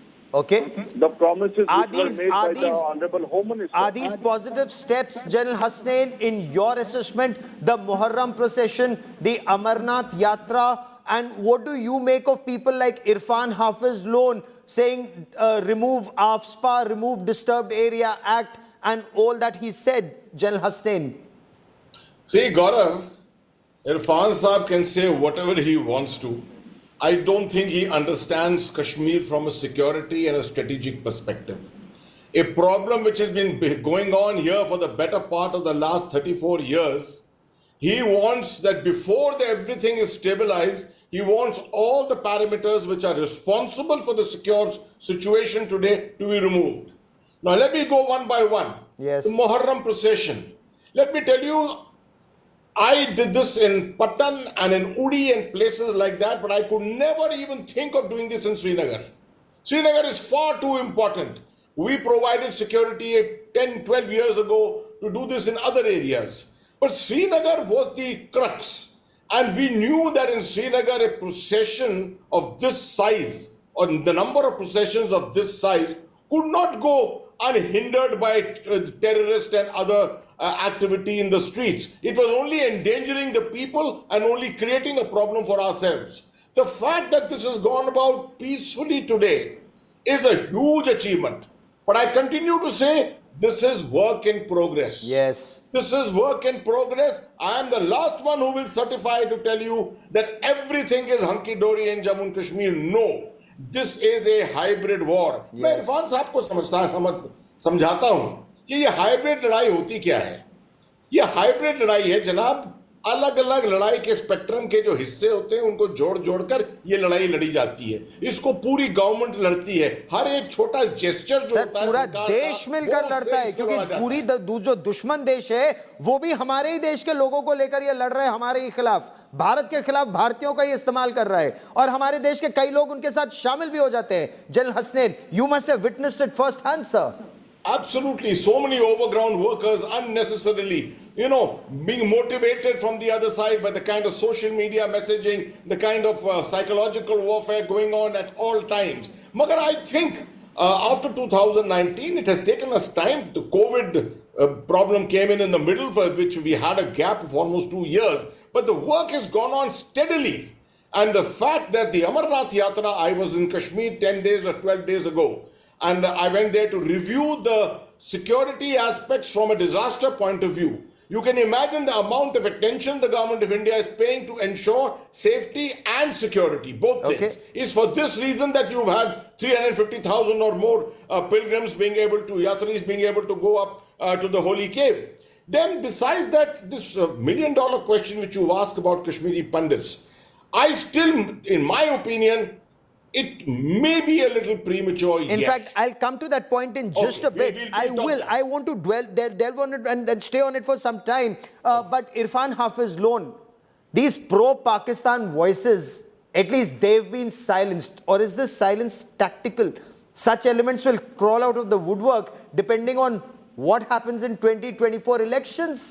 You want to remove AFSPA today. Sir, why don't you tell Pakistan to stop sending terrorists today? See, what I'm trying to say is that if there is AFSPA, if there is PSA, if there is Disturbed Area Act, if people are languishing in jails, if there are target killings... Sir, I've asked you for a list of names of people languishing in jail, sir. Kashmir is not normal. Whatever reason, Gaurav, Kashmir No, why whatever reason? ये पाकिस्तान को इतना cover fire क्यों दे रहे हैं? Pakistan state sponsored radical Islamist terror को I am sorry, I'm looking at it from the prism of my country. My country is being attacked by Pakistan through radical Islamist terrorists. Why would you give cover fire to them? Come out from this monologue, please. I say the security concern is appreciable. But we must understand, rightly, General Hooda a number of times said that military action is okay. But Kashmir requires a political settlement. He too is a man he too served as an army general. So I mean to say security concern is appreciable. But we need to look it through the prism of humanity, through the prism of political resolution. We must understand Vajpayee's formula, इंसानियत, जमहूरियत, कश्मीरियत. उस formula से solution तो अभी तक निकला नहीं. Terrorism भी कम नहीं हुआ था. वो इंसानियत जमहूरियत करते करते हमारी पार्लियामेंट पर भी अटैक हो गया था. अभी बालाकोट की बॉम्बिंग हुई है. सर, आप समझा करो, आप समझा करो. कश्मीर पे कहीं वार्ता हुई. वाजपेयी जी ने हुर्रियत से बात की. पाकिस्तान वाजपेयी जी की पीठ में जब छुरा भोंका था पाकिस्तान में, 550 सिपाही मर गए थे. नो, जनरल हसनैन, ये जो कश्मीरियत, जमहूरियत और ये सब बहुत हो गया ना. ऑल दीज इयत्स, नो, hold on. इंसानियत, जमहूरियत and Kashmiriyat is fine. It's all fine. But do not forget, General Hussain, I am sorry. Vajpayee was stabbed in the back. He went to Lahore. They did a Kargil. 530 soldiers made the supreme sacrifice of their lives. The security grid was weakened and our country suffered for close to half a decade in Kashmir after that. So don't quote Kashmiriyat, Insaniyat, Jamhuriyat when lives are being lost. General Hussain, sir. See, Gaurav, to take this argument a little further, Irfan साहब तो कह रहे हैं कि I am a general and I look at it from a security point of view. शायद वो भूल गए कि मैं वहाँ कितने अरसे में से रहा हूँ कश्मीर में, and my way of working was always comprehensive. कभी मिलिट्री तरीके से काम नहीं किया मैंने. And the army as such understands the overall environment. Yes. हम कभी भी इसको security point of view से नहीं देखते हैं. मगर आज आपको शायद मालूम नहीं हो, आपको शायद नहीं मालूम हो कि अभी भी वहां पर नेटवर्क्स कायम हैं, फाइनेंशियल के नेटवर्क्स कायम हैं, अभी भी ड्रग्स वहां पर आ रहे हैं और इन्फिल्ट्रेशन तो अभी भी हो रहा है. 15 इन्फिल्ट्रेटर्स तो अभी हाल ही में पिछले 2 महीने के अंदर आए हैं यहाँ पर, वो मारे भी गए हैं वहां. उन पर नहीं बोलेंगे इरफान लोन, बिल्कुल नहीं बोलेंगे उन पर. ठीक है. और उसके बाद जो माइनॉरिटीज के खिलाफ टारगेटिंग हुई है, जो साउथ ऑफ पंजाब में जो रजौरी के इलाके में टेररिस्ट एक्टिविटी हुई है, इसकी भी बात करिए ना कभी, और तब कहिए कि नॉर्मल सी हुई है वहां. I want to bring in Salman Nizami into this conversation. Salman Nizami, this change that you see, is this permanent or is this tactical just to see who wins in 2024? Depending on who wins in 2024, this pro-Pakistan lobby, talk to Pakistan lobby, it could get activated once again in 2024. Well, as I said, it's a welcome step, but it would be premature, like you said, to say that all is well in Kashmir, because the ground reality is there is still insecurity in Kashmir. True. As General Saab rightly said, that we witnessed 2-3 attacks on migrant laborers recently. Pakistan is still active. They are trying their best to send terrorists to disturb the atmosphere. But every Kashmiri wants a new Kashmir to emerge, where we can see normalcy, where we can witness development, where we can witness peace. Nobody wants stone pelting to be, in future to be happen. But we want change. Kashmiris want change. We want peace. We don't want terrorism. We don't want stone pelting. We don't want guns. We want to see Kashmir, a new Kashmir, where peace, prosperity, and development will happen. General Hasnain, it's a very positive thought development. It's also very positive to see that no stone pelting is taking place. There are no hartal calls coming from the Hurriyat. Schools aren't being shut. And, wasn't this a part of a strategy? Burn down schools so that and give these hartal calls so that students are available for stone pelting, and then those radicalized elements, give them guns, turn them into terrorists of future. This strategy of Pakistan and some in India peddling that Pakistan agenda, has that strategy flopped, or is this only a tactical retreat for that strategy, sir? See, Gaurav, there is no doubt that the security forces, the intelligence agencies put together, have done a marvelous job in neutralizing many of these networks which were functioning in stone throwing through finances, through drugs. And the age of the stone throwers, some of the leaders, was as low as 11 years and 12 years. Imagine. You and I are fully aware of that. Now, that situation is no longer persistent today. And so that is a huge achievement on the part of the government and the various agencies. But there is no permanence about it. Because right at the beginning of the program, you mentioned it yourself, that there is no end to the aspect of radicalization within Jammu and Kashmir. And it is through the source of radicalization that these elements keep emerging. Friday prayers and things like that, Friday sermons, these are the places from where these sentiments arise and bring back all these elements among the stone throwers, etc., to carry out anti-national acts.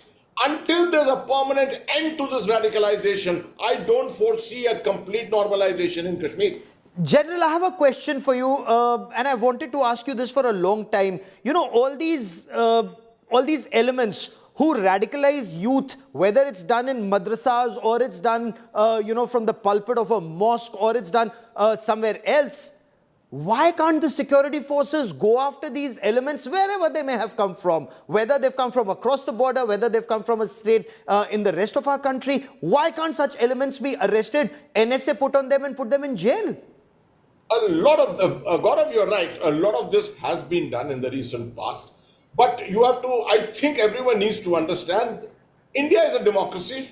India is still comparatively, in terms of, looking at its security, doesn't follow the Israeli kind of a doctrine of getting after everything proactively and targeting and impinging. We do it through soft power to a great extent. But I do agree with you, it could be done, but the coercive action of that kind may have a more lasting effect in terms of psychological issues and things like that. We have tried the softer route, but I'm sure if the softer route doesn't finally work out, the coercive methods will have to be used.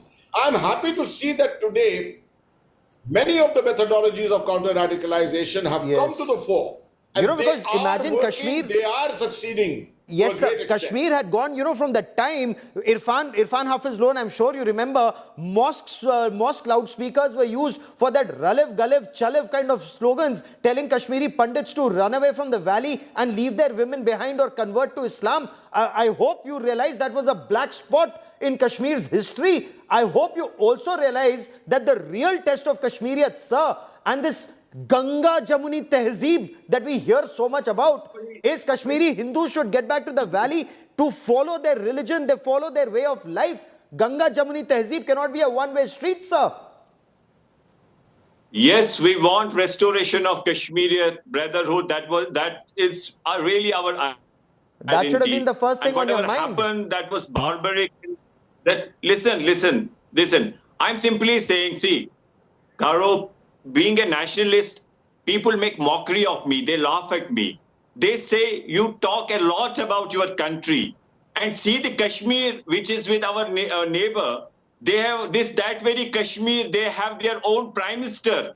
They have president. अरे sir वो नौकर है पाकिस्तानियों के they have a prime minister sir क्या बात कर रहे हो वो नौकर है वो पाकिस्तान के नौकर है वो चाइना के नौकर है सर दिमाग खोलो अपना सर I mean उनके पास राष्ट्रपति उनके पास प्रधानमंत्री जो उनके पास कश्मीर है जो सूबेदार के नीचे काम करता है पाकिस्तान आर्मी के सूबेदार का नौकर है वहां का प्राइम मिनिस्टर सर दिमाग खोलो अपना आपके पास यूटी है जरा इस बात को समझिए किसको हम भगवान क्या sir really General Hasnain I have last 30 seconds on the show I do not want to respond to this General Hasnain you want prime minister like in Pakistan occupied Kashmir really General Hasnain sir if Pakistan occupied Kashmir की बात करेंगे इरफान साहब तो then it's actually laughable you should be comparing it with some other entity somewhere else जहां पर कोई democracy है and things like that but looking across the line of control, if you today do a survey within Pakistan occupied Kashmir, I can tell you almost everyone will say they would rather join with Jammu and Kashmir this side rather than remain as a part of Pakistan. This is a reality today. Have you seen the state of the economy?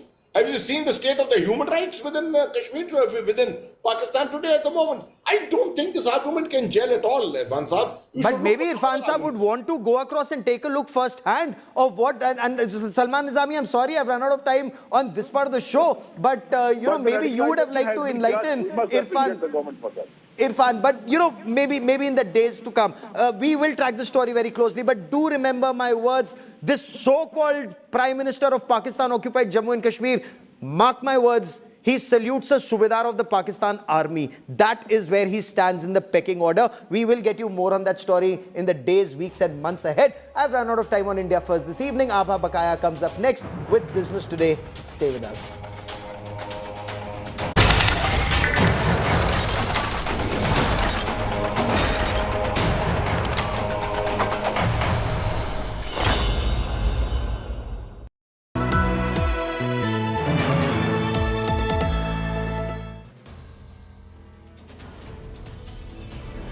In politics, everyone has an opinion, but I have the data. Whose stock is rising? Whose graph is falling? Track India's political stock exchange. Unmatched, unmissable data analytics. The only show on News TV where numbers do the talking. India's most credible poll tracker. The Political Stock Exchange with Rahul Kanwal only on India Today.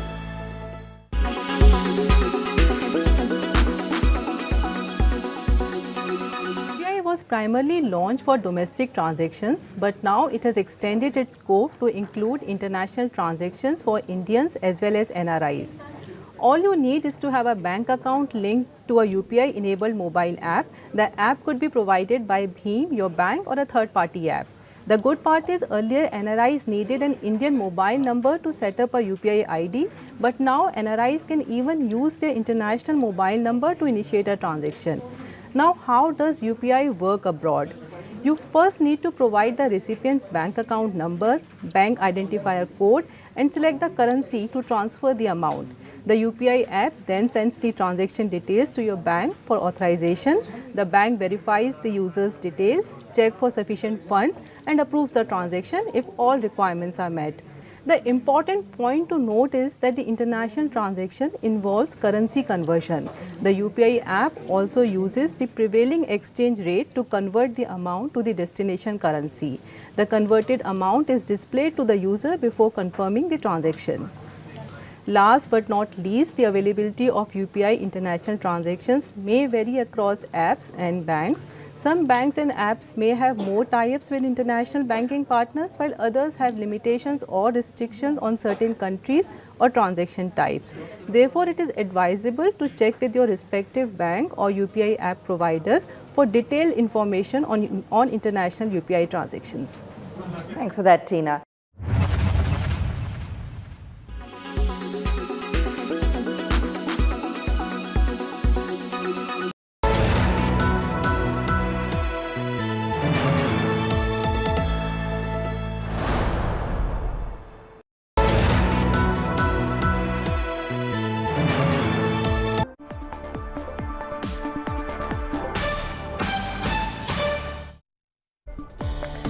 Here with us here on Business Today, I'm Abha Bakaya. Here are the day's top stories.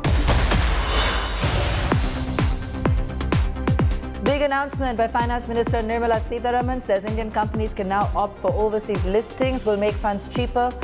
Also asked financial sector regulator to encourage savers to become investors. Mid and small cap shares outperformed their bigger peers again as benchmarks end lower on weak global cues. Rate hikes in the US, UK and EU spooked traders. Prime Minister Narendra Modi announces big incentives for chip manufacturing in India. AMD announces $400 million investment in R&D facilities. Micron announces its Gujarat plant will be operational next year. Vedanta bounces back from the blow of its partner Foxconn walking out of its semiconductor fab JV. Anil Agarwal says he has identified a world-class tech partner as in the process of tying up with them. The new Apple iPhone could be the costliest yet. Prices likely cross 2 lakh rupees for the top-end Pro Max series when it's launched in late September. Will be the first handset to cross this milestone.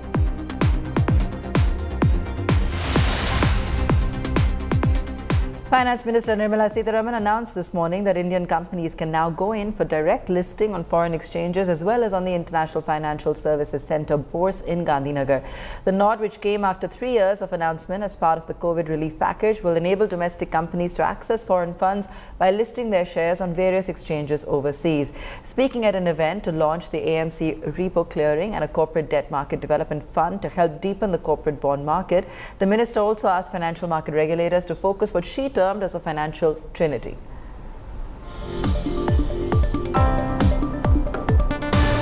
Now, I am pleased to announce that the government has taken a decision to enable direct listing of listed and unlisted companies on the IFSC exchanges. So this is a major step forward, and this will also facilitate access to global capital and result in better valuation of the Indian companies.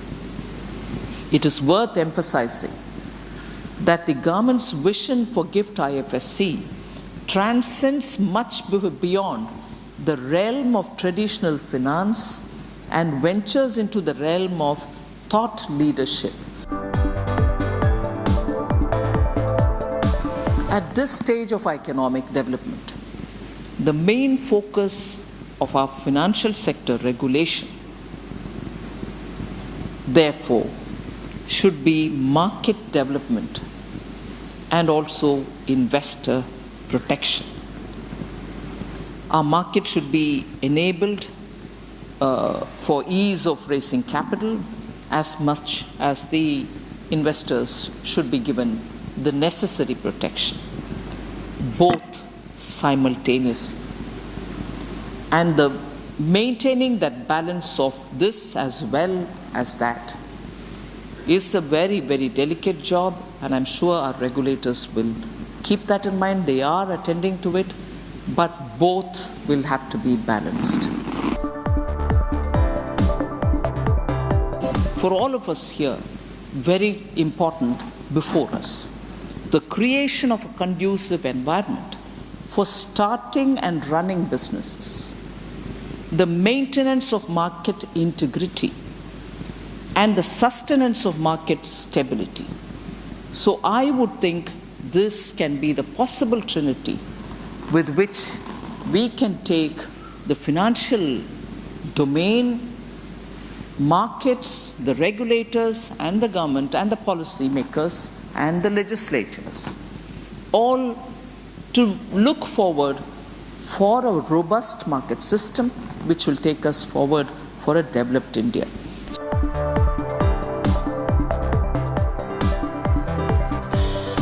Number of the stock market investors, especially the retail, reflects the strength of the economy as an increasing quantum of household savings makes its way to this liquid, transparent, formal, and also well-regulated segment of investing.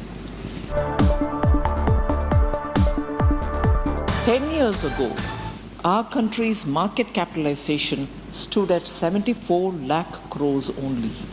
It has almost doubled every 5 years since then, and reaching 300 lakh crores today. It is now ranked among the fifth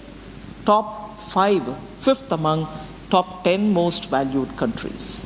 So it is a credit-worthy milestone that we need to remember that all of us have contributed to it, you in particular. Stock markets extended their weakness for another session as headline peers settled in the red. However, heavyweights attempted a sharp recovery in the second half of the day, succeeding only in trimming some of their losses. Weak cues from Europe and negative US futures kept local market mood bearish for a major portion of the trading session. Sensex down over 100 points and Nifty also ending marginally lower today. Top gainers, NTPC, Power Grid, Apollo Hospitals, Adani Ports and M&M. Top Nifty losers were Bajaj Finserv, HDFC Bank, BPCL, TCS and HCL Tech. Let's take a look at what else is making news. Yatharth Hospital IPO saw an overwhelming response, with the issue subscribed more than 36 times at the end of its third and last day. The 687 crore rupee IPO saw the retail portion being subscribed over 8 times, while the QIB portion was subscribed a whopping 85 times. Real Vikas Nigam shares fell another 4% today after the government announced an OFS at 119 rupees, which was more than 11% lower than Wednesday's closing price. The share has fallen 10% in 2 days of trade. The OFS opened for retail bids today and has been oversubscribed. The board of Piramal Enterprises has approved a share buyback of 1,750 crore rupees. The company set the buyback price at 1,250, nearly 13% above yesterday's close. The promoter group has expressed the intention not to participate in the buyback.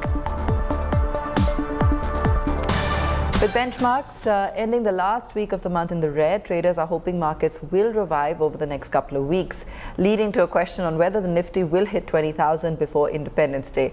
BTTV's Sakshi Batra discussed market outlook with Intel Sense Capital founder Abhishek Basumalek. Here's an excerpt. Probably we started the rally a bit earlier than I was expecting or hoping for. But my, the points that I had in my mind is that India is perhaps already at the peak or very close to the peak of its interest rate cycle. We might stay here for a while, but probably as early as Q1 next year, we might actually, go downwards in terms of rates, interest rates. So that could be a very positive trigger. Infrastructure development and focus on infrastructure growth is very very significant, very sustained. So domestic economy is doing well. Monsoon, it's been a bit problematic. The density of rain has been very different across the country, but that is what we are seeing in the last few years consistently. So overall, I think, and most importantly, I think India is very, very well poised in the global markets. Right, we are one of the those rare economies which is large, which has market depth, which is doing well. So uh, I will not be surprised if we see sustained inflow of foreign capital coming into India. Okay. Now, Mr. Pasumalik, so far in the first half of the calendar year, we've seen sectoral rotation being played out. Pharma seems to have got out of the downward trajectory that it was in, and it should do pretty well. The other couple of sectors which are not being talked about at all right now, which I'm looking at some value emerging in those spaces, is insurance and the AMC kind of business. So the financial side, except the banks and the NBFCs. It's been a slow April to June quarter for Mahindra Holidays and Resorts, with net sales up just 1.5% on year and net profit plunging more than 99% to just 18 lakh rupees. Sakshi Batra and Shailendra Bhatnagar spoke with Kavinder Singh, MD and CEO of Mahindra Holidays, about the future growth of the hotel giant. Listen in. We've seen the entire sector of hospitality seeing a very strong recovery after COVID-19. And of course, after the COVID boom, now you have the G20 presidency boost as well. First up, give us the overall sense of the sector. What are you looking at? What's the sentiment like, since you are seeing it on an everyday basis? Yes, you are right indeed that the leisure travel is seeing significant tailwinds.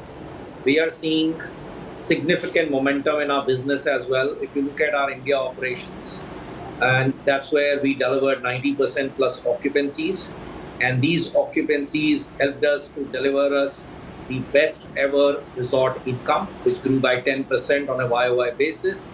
If you were to look at our total income, it has grown by about 17% on YOY basis.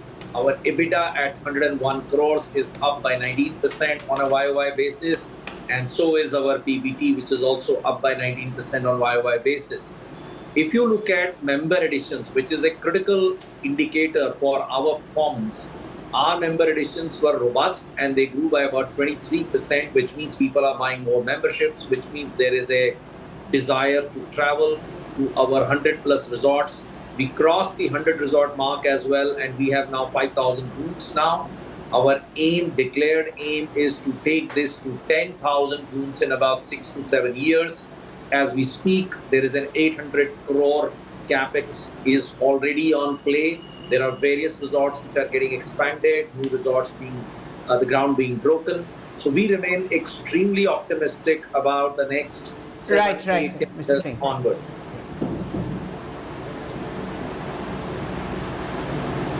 Mr. Singh, good morning and welcome to BTTV. I think you have one of the most envious jobs in the corporate sector, enjoying fabulous properties of Mahindra Holiday Resorts, and at the same time being in a professional setup.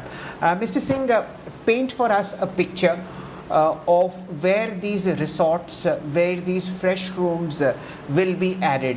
Are you looking at Tier 2, Tier 3 cities across India? And will this be a geographic expansion across the world, or is it limited to India? So, as I must start by saying that currently we have about 6 projects which are going on. We broke ground in this quarter with about a 236 room resort that we intend to build in Ganpati Phule. That is a 250 crores investment. There is already in Kandaghat, which is on the way to Shimla, a 185 room expansion plan is on. There's we are investing approximately 230 odd crores there. As we speak, we also acquired a resort in Jaipur, about a 72 key resort, which will be also further expanded. We also are expanding our Goa resort by about 50 rooms, Puducherry resort by another 60 rooms. We are also looking to break ground in Theo, which is in Himachal, another 150 crore investment. So in sum, about 750 to 800 rooms and an investment of about 800 crores is already at play. Let's take a break. When we return, Prime Minister Modi's big promise to semiconductor players and big investment commitments that they've made. Do stay tuned.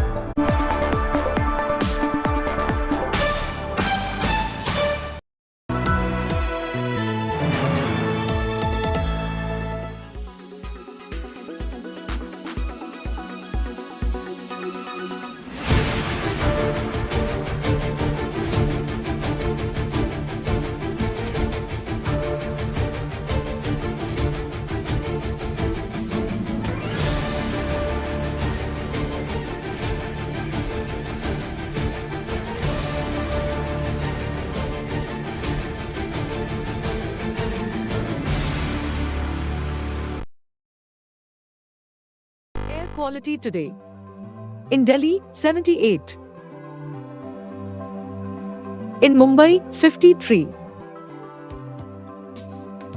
In Kolkata, 47. In Bangalore, 46. In Chennai, 74.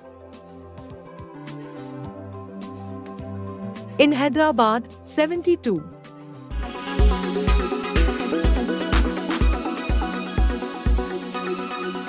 Make your media plan smarter with India Today Live TV on your connected devices. Amplify your brand with 100 million smart internet viewers. To advertise, mail us at sales@aajtak.com.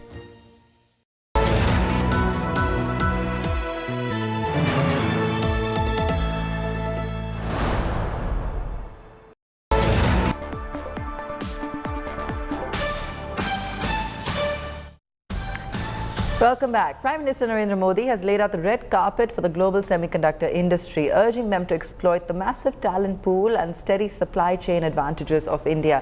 Speaking at the Semicon conference in Gandhinagar, the Prime Minister also announced that chip companies will be given 50% financial assistance for setting up semiconductor manufacturing facilities in the country. Bharat को इस बात का भी एहसास है कि semiconductor सिर्फ हमारी जरूरत ही नहीं है, दुनिया को भी आज एक trusted, reliable chip supply chain की जरूरत है। दुनिया की सबसे बड़ी डेमोक्रेसी से बेहतर भला ये ट्रस्टेड पार्टनर और कौन हो सकता है।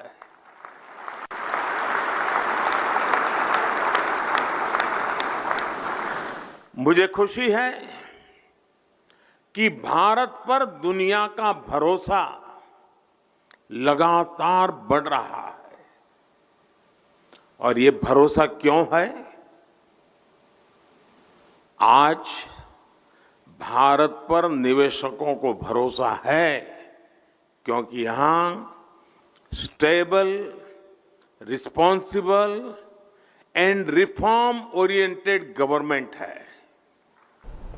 Meanwhile, some big promises have been made at Semicon India 2023 with Vedanta and Foxconn sharing stage for the first time since their corporate divorce earlier this month. The conference saw some of the biggest companies in attendance, with the likes of AMD promising massive investments and Vedanta's Anil Agarwal reiterating his commitment to the Indian semiconductor fab market.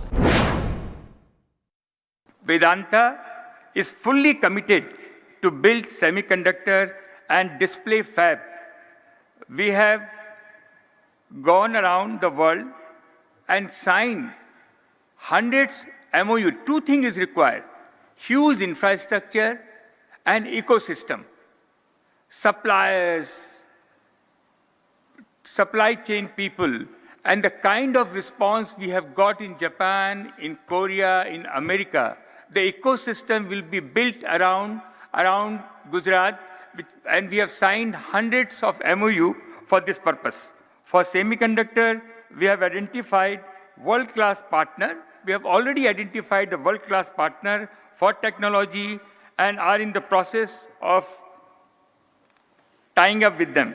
When this thing started, we have been asked, we look all over India, where can be the location? And the international experts has gone to all the state. And finally, they have come back and said Gujarat is the right place for creating Silicon Valley of India. Where there is a will, there is a way. I can feel the determination of the Indian government. I'm very optimistic of where it will be headed. Prime Minister Modi once mentioned to me that IT stands for India and Taiwan.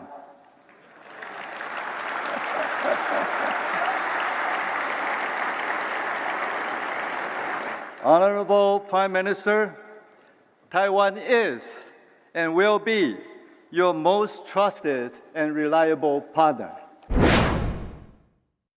On behalf of Micron's global team, I'm proud to be here today to represent Micron's commitment to build a semiconductor assembly and test facility for memory right here in Gujarat. It is a first for India and the first major semiconductor company investment in the nation. Micron is really proud to lead the way here. Micron is one of the world's largest semiconductor companies, and the memory products we develop are central to every modern computing device. Our team here in Gujarat will transform DRAM and NAND memory die into finished component packages, memory modules, and solid-state storage drives ready to ship to end customers here in India as well as all across the world. Applied Material has been operating in India for more than 20 years. During that time, we have built an extensive set of science and engineering capabilities. We intend to build on this strong foundation with our new collaborative engineering center,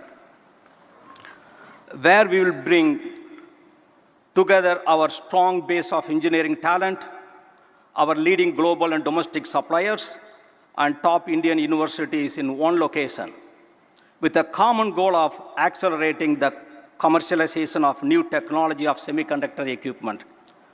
Today, we have 25 global suppliers and 5 domestic suppliers here today. I'd like to thank them for joining us this journey. I am pleased to announce that AMD will invest approximately $400 million in India over the next 5 years.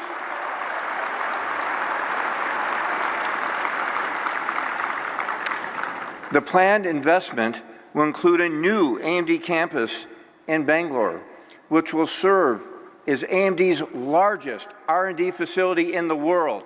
These investments, AMD will further expand our R&D capabilities in India to be able to drive our semiconductor design innovation in support of the government's India semiconductor mission and drive to make India a strong semiconductor talent and nation. The Apple iPhone 15 could be the first regular mobile handset to cross the 2 lakh rupee price mark in the country. The handset is expected to be launched in September end, and according to a Barclays report, the Pro models could be $100 costlier than their predecessors. The top-end Pro Max models are likely to get a $200 price hike. This will propel the prices of the models across the 2 lakh rupee mark in India. Business Today's Danny Cyril de Cruz joining us on this. Danny, will Apple increase the prices of the next-gen iPhone? Apple iPhone 15 series will most likely launch in the month of September, but buyers may be in for a shock. The prices may go up substantially, especially for the Pro models. Barclays analyst Tim Long says iPhone 15 Pro will be $100 more expensive compared to the iPhone 14 Pro, and the Pro Max model will be a full $200 more expensive.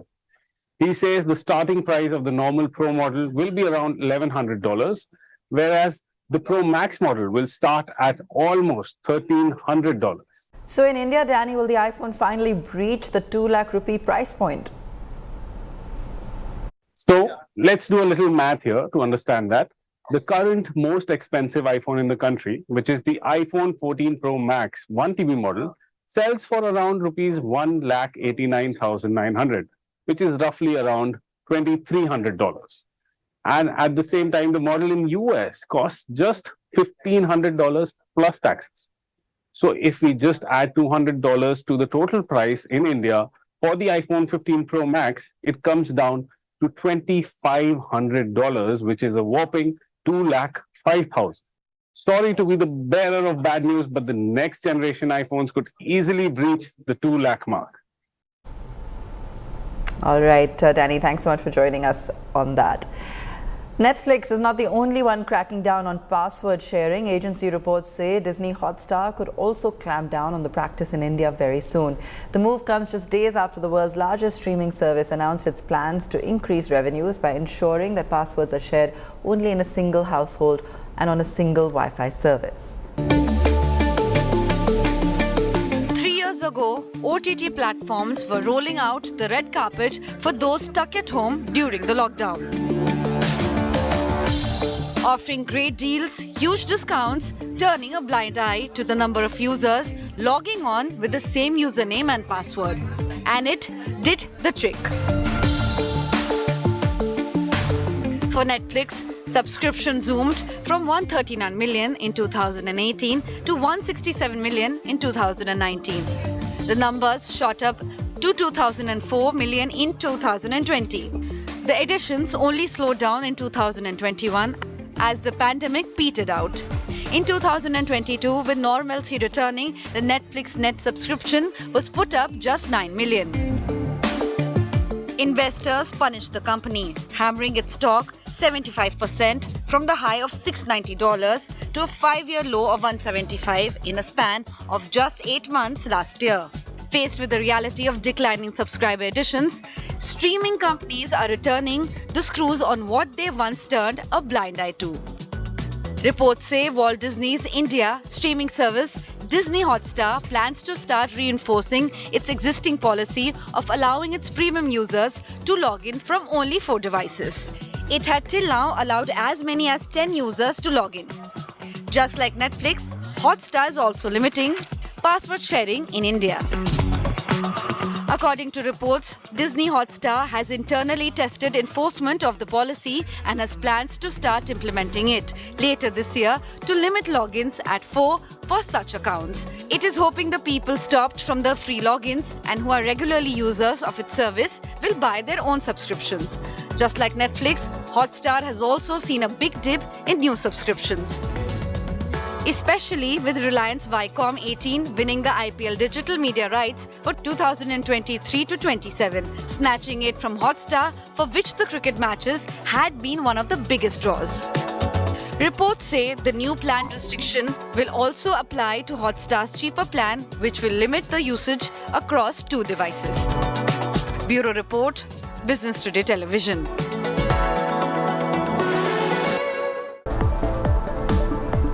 That's where we leave it on the show tonight. Thanks so much for watching.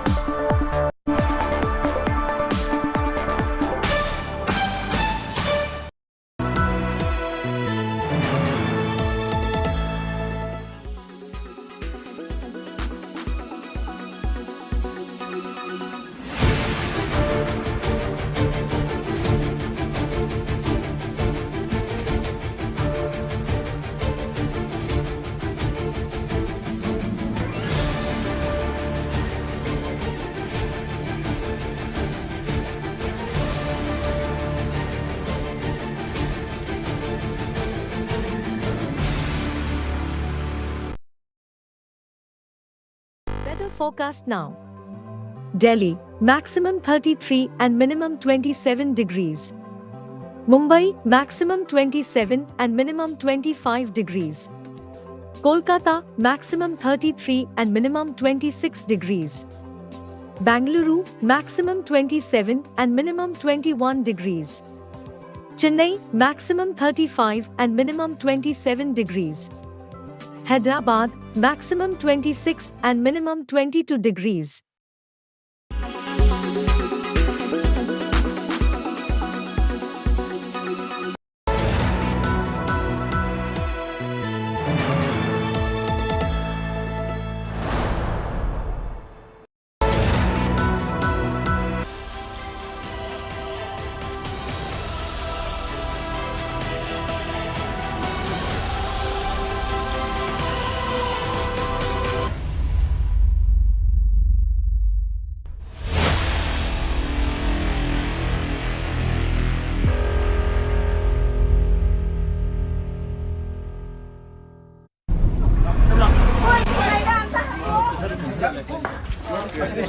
A smoke billows in the middle of the green paddy field. It reaches up in the sky to the clouds overhanging. Hills in the background became near invisible. As you can see, in that particular hill, there are there are places where they allegedly set fire on some places, and which is why very heavy smokes are billowing out.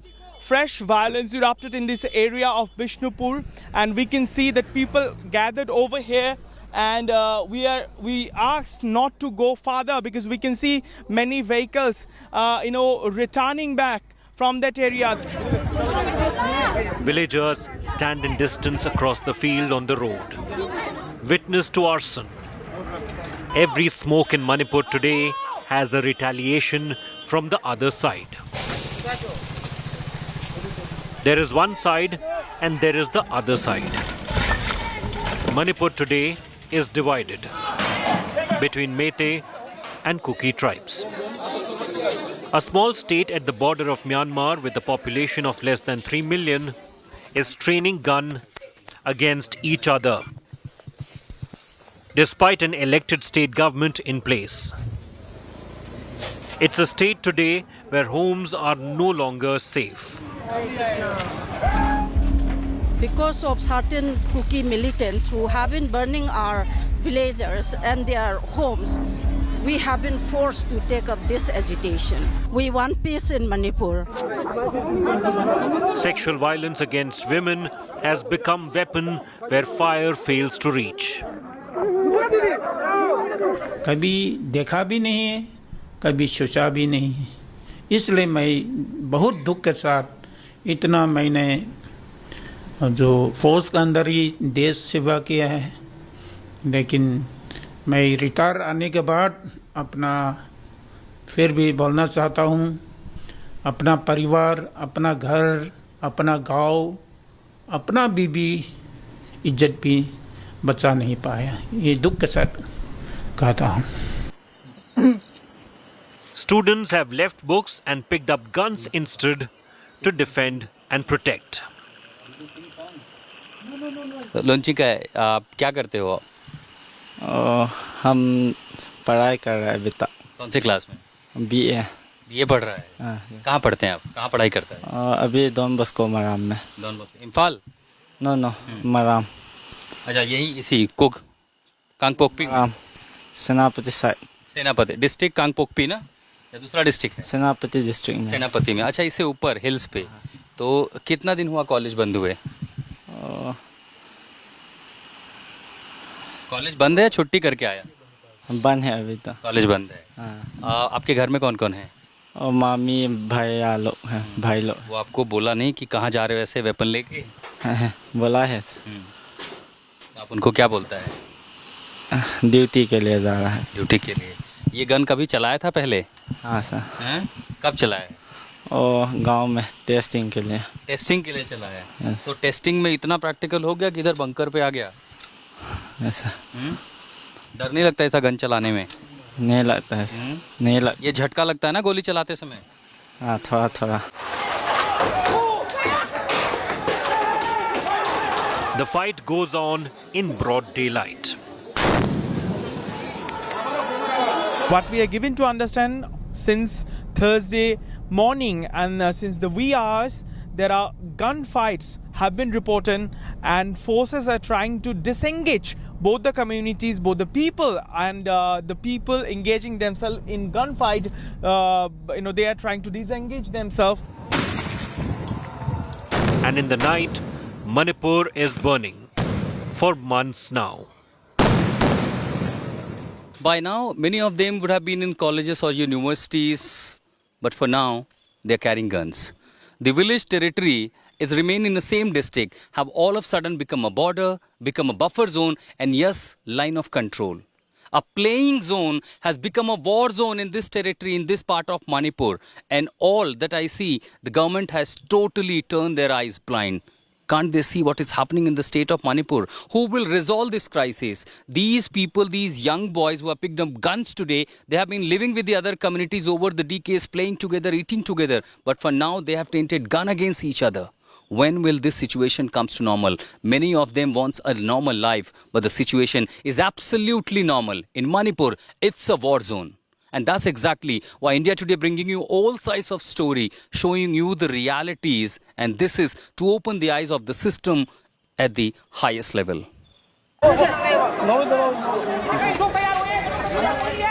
Friends have turned enemies, even when they are sitting thousands of kilometers away in the national capital.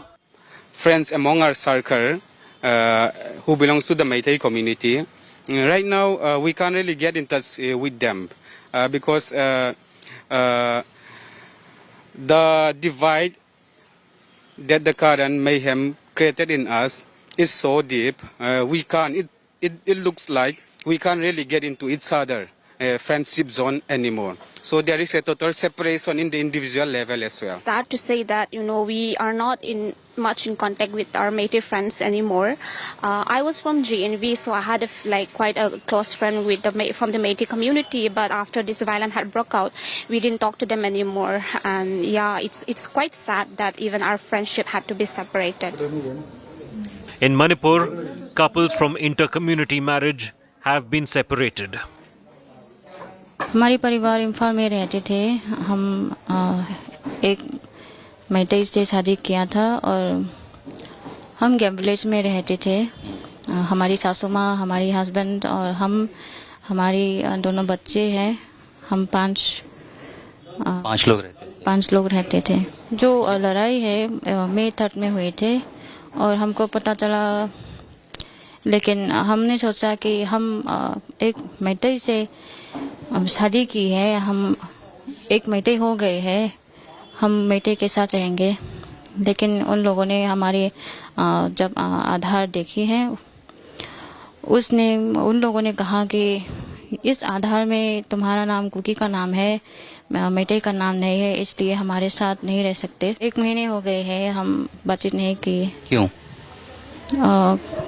Phone call नहीं चल रहे हैं उसके phone को switch off में है वो पता नहीं क्या हुआ उसके हालात कैसे हुए हैं किस हालात में वो रहती है हस्बैंड और हमारी सासू माँ She is 8 months pregnant and the Métis Kuki couple has 2 more children. एक दिन ईश्वर ने इजाज़त दी तो हम एक दिन उन लोगों से मिल पाए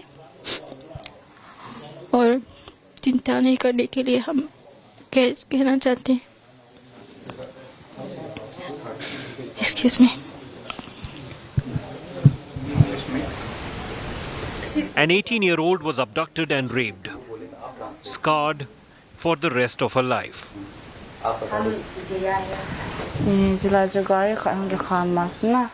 That day, I went to the ATM to withdraw money. It was evening, but before I could get in, a vehicle came and stopped near me. ये किस जगह की बात है? कहाँ पर हुआ था और आप क्या कर रहे थे वहाँ? 3 Métis men got out of it. They asked for my Aadhaar card. I told them that I don't have it with me. They said that I was a cookie and they forcefully picked me up.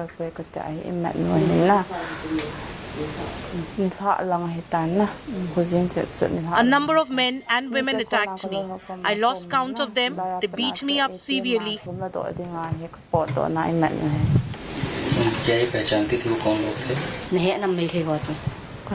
I've never seen them before that evening. हमको लेने गया तो मेले को वांखे ना वांखे में ले गया तो मेरे पाई भी लोग हम लोग लड़की लोग ने हमको मारा पहले तो बाद में लड़का लोग ने मारा बोला मदद मांगे पुलिस भी नहीं आया तो हम मदद मांगते वो लड़का लोग ने हमको मारने की कोशिश कर रहा था तो हम मदद ऐसी रोते तो कोई आता नहीं है तो बाद में जे माटी मर जाएगा सचमुच मर जाएगा तो हम दूसरा जगह में लेने गया है बोला भीड़ ज़्यादा कितने लोगों की भीड़ थी वहाँ पर जो अचानक से अटैक की? I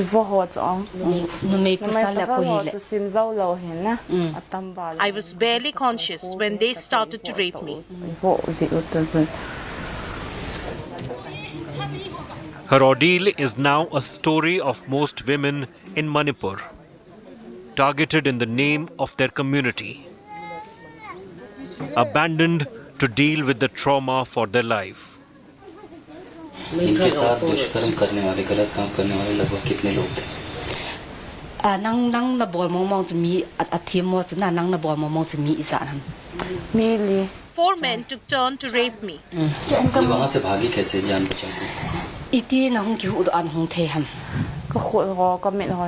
When I gained consciousness, I realized my hands were tied and I was blindfolded. I told them I need to go to the washroom. They took me to a bush and untied my hands. I untied my blindfold, and when they were not looking, I rolled down the hill. I somehow managed to reach the main road.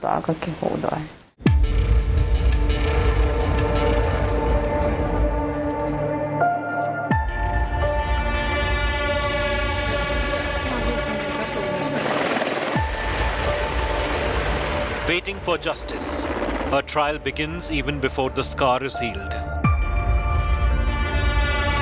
No one is safe in Manipur anymore.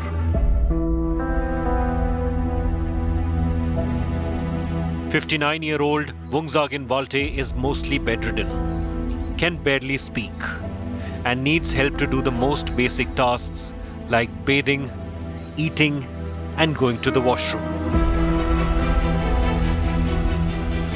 His movements have slowed and his voice reduced to a whisper. He is a Kuki Zomi BJP MLA from Thanlon constituency in Phirzawal district of southern Manipur. The mob, they bring iron bar, stick, and they beat him. My husband also, they beat him, and the driver also, they beat him in his head. And after 2 days, the driver was no more. This three-time MLA and former Tribal Affairs Minister Walte was airlifted and brought to the national capital for treatment. Was there nobody there to protect him? Nobody raised an alarm? Only his personal security officer, only one is there. He ran away. Yeah, the Rambai told to the PSO that if you want to live for your life, you should run away. So there is no other option for the PSO. So he ran away from the spot and he went to the police station nearby. So when he went to the police station nearby, there is no one to help him. The assault left Vungzagin Walte paralyzed from the left side. There is no message. No message. And his friends, his colleague, all the other cabinet minister, MLS, no message. I want to tell him down, down, down. Everything. You have no faith left in him. Yeah. The fire has spread across to the neighboring state of Mizoram as Meiteis seek refuge there. In the state of Mizoram, we are here in Sakurdoi area, which is barely 10 kilometers away from the Manipur border, and we are at a relief center. This is a temporary relief center that have been created where the government and local NGOs like YMA are providing assistance to all those people who literally ran for their lives when the violence first broke out in neighboring Manipur, and they crossed the border somehow, they crossed the rivers. It's a treacherous terrain. It's peak monsoon now, and they're all taking shelter in relief camps like these in very, very difficult conditions.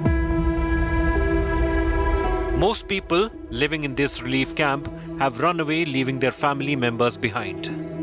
How long have you been here? It's already a month or two, sir. Okay. And you told me that you are here with your grandmom. However, your mom and dad, your parents and your siblings are still back home in Churachandpur. Why did your parents decide to send you here?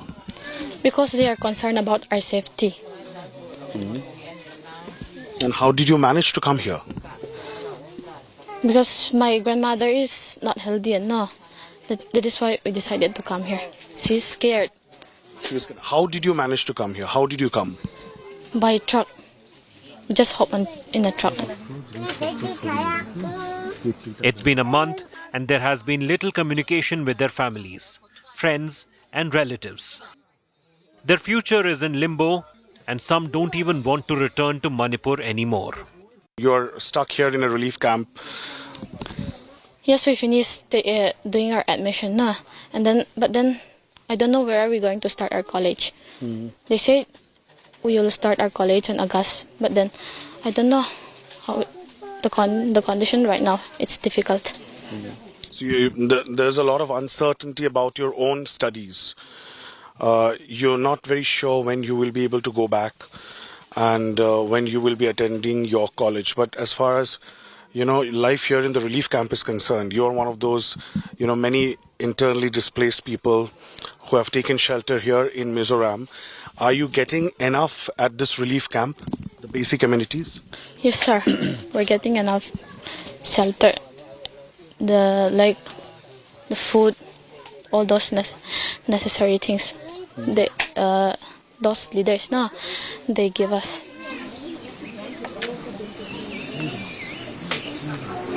तो अभी आप लोग यहीं पे रह रहे हैं या अभी कोई प्लान है, आप वापस जाना चाहेंगे अपने घर?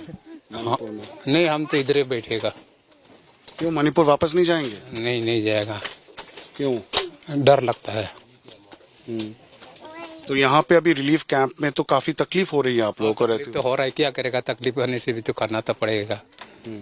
इसलिए क्या तकलीफ है? तकलीफ तो अपना घर में खाना जिसे खाता है इसे तो सोचो 50 आदमी का अंदर में तो इसे खाना नहीं होता है ना।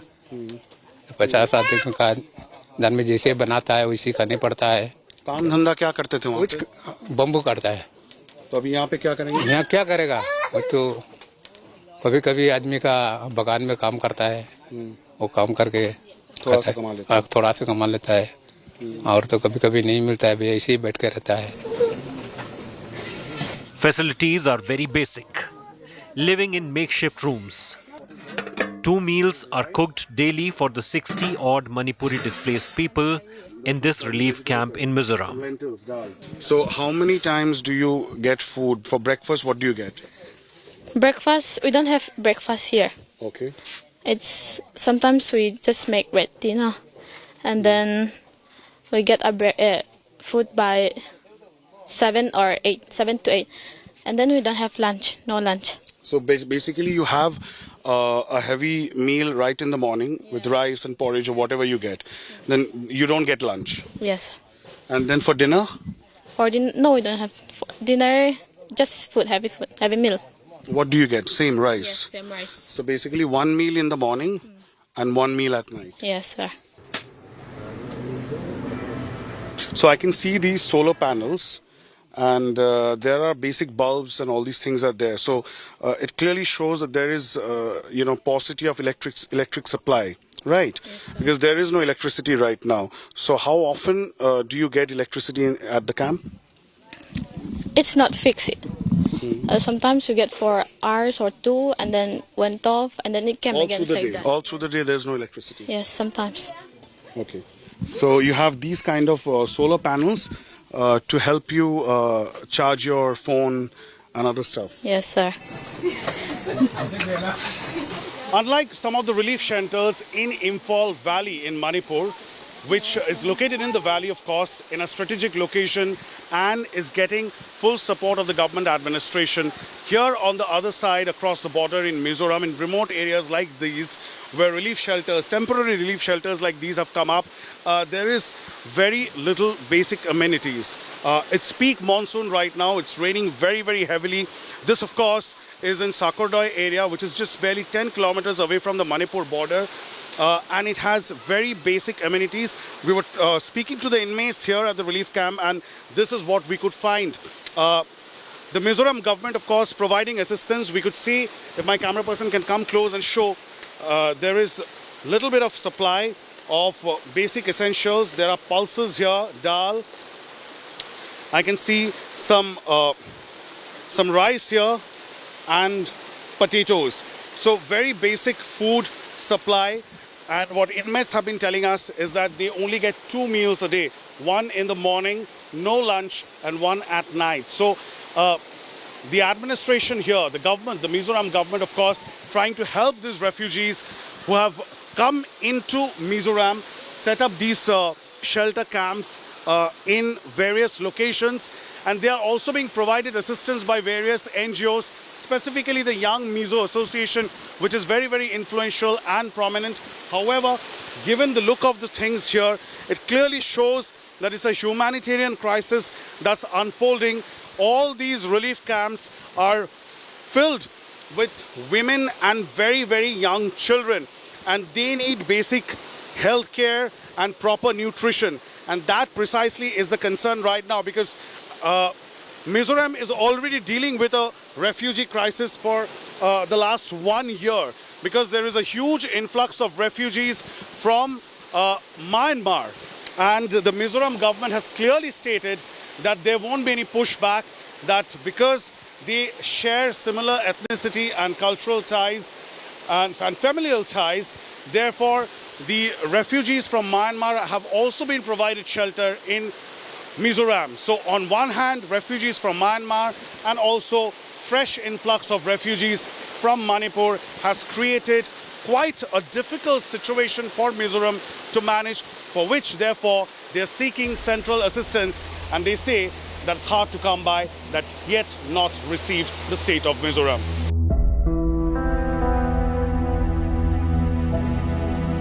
Their life now revolves around reliving memories of happier days and hoping to get reunited with their loved ones.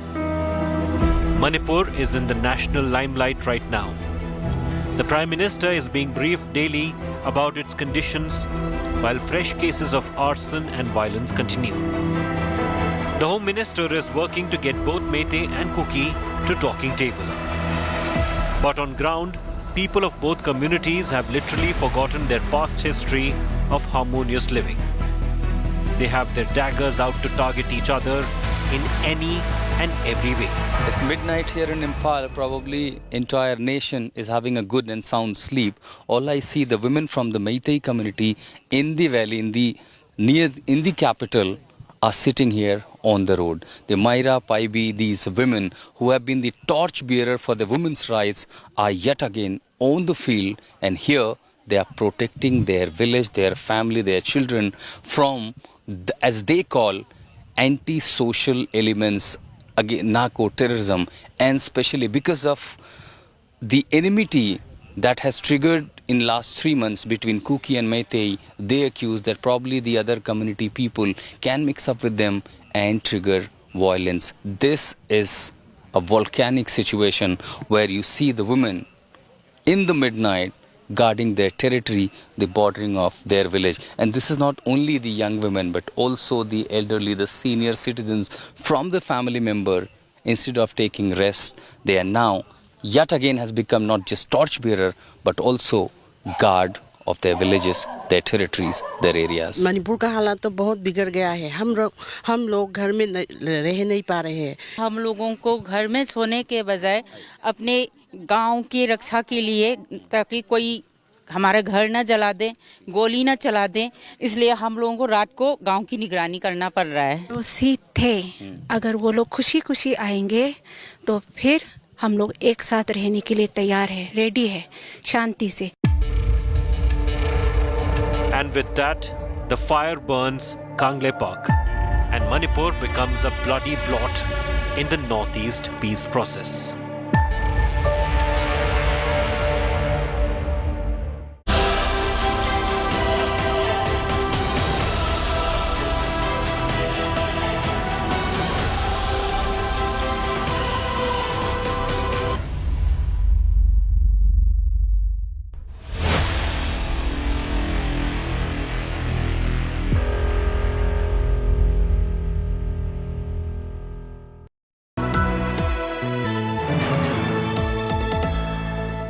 several villages in Turbang areas were burned in the ethnic clashes, the violence and all. I see only the footprints, everything that burned to these ashes. They blame for everything that is happening here to the Kuki government. We are only defending ourselves. There is a literally line of this area towards the Kuki side where you have a huge number of bunkers.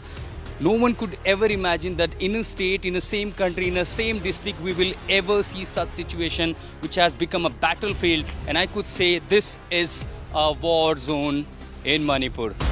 Grounded in journalism, on the ground reporting, only on India Today TV.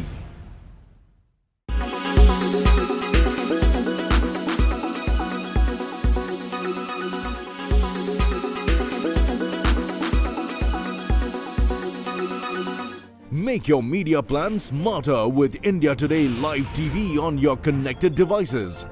Amplify your brand with 100 million smart internet viewers. To advertise, mail us at sales@aajtak.com.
Make your media plan smarter with India Today Live TV on your connected devices. Amplify your brand with 100 million smart internet viewers. To advertise, mail us at sales@aajtak.com. A few years ago, Mark Zuckerberg and Facebook pivoted from Facebook to Meta. You were drawing out this grand vision of a metaverse, whereas the real revolution seems to have been in artificial intelligence. While you have been working in that sphere, would you accept that Meta was caught off guard? You were building one castle in the air, which is still looking like a castle in the air. You're moving incrementally towards your vision of Meta, whereas the real game seems to have been another one where you're now trying to catch up, but would you accept being caught off guard? No, not really, on several counts. Firstly, you can't build the so-called metaverse. What does the metaverse mean? The metaverse basically means like a sort of immersive internet. So instead of looking at something on your phone, you're actually wearing glasses and you're communicating with people in avatar or even eventually in hologram form. You can't build that without AI. I think that approach to open innovation is something we've always believed in, and I think will really help going forward as well.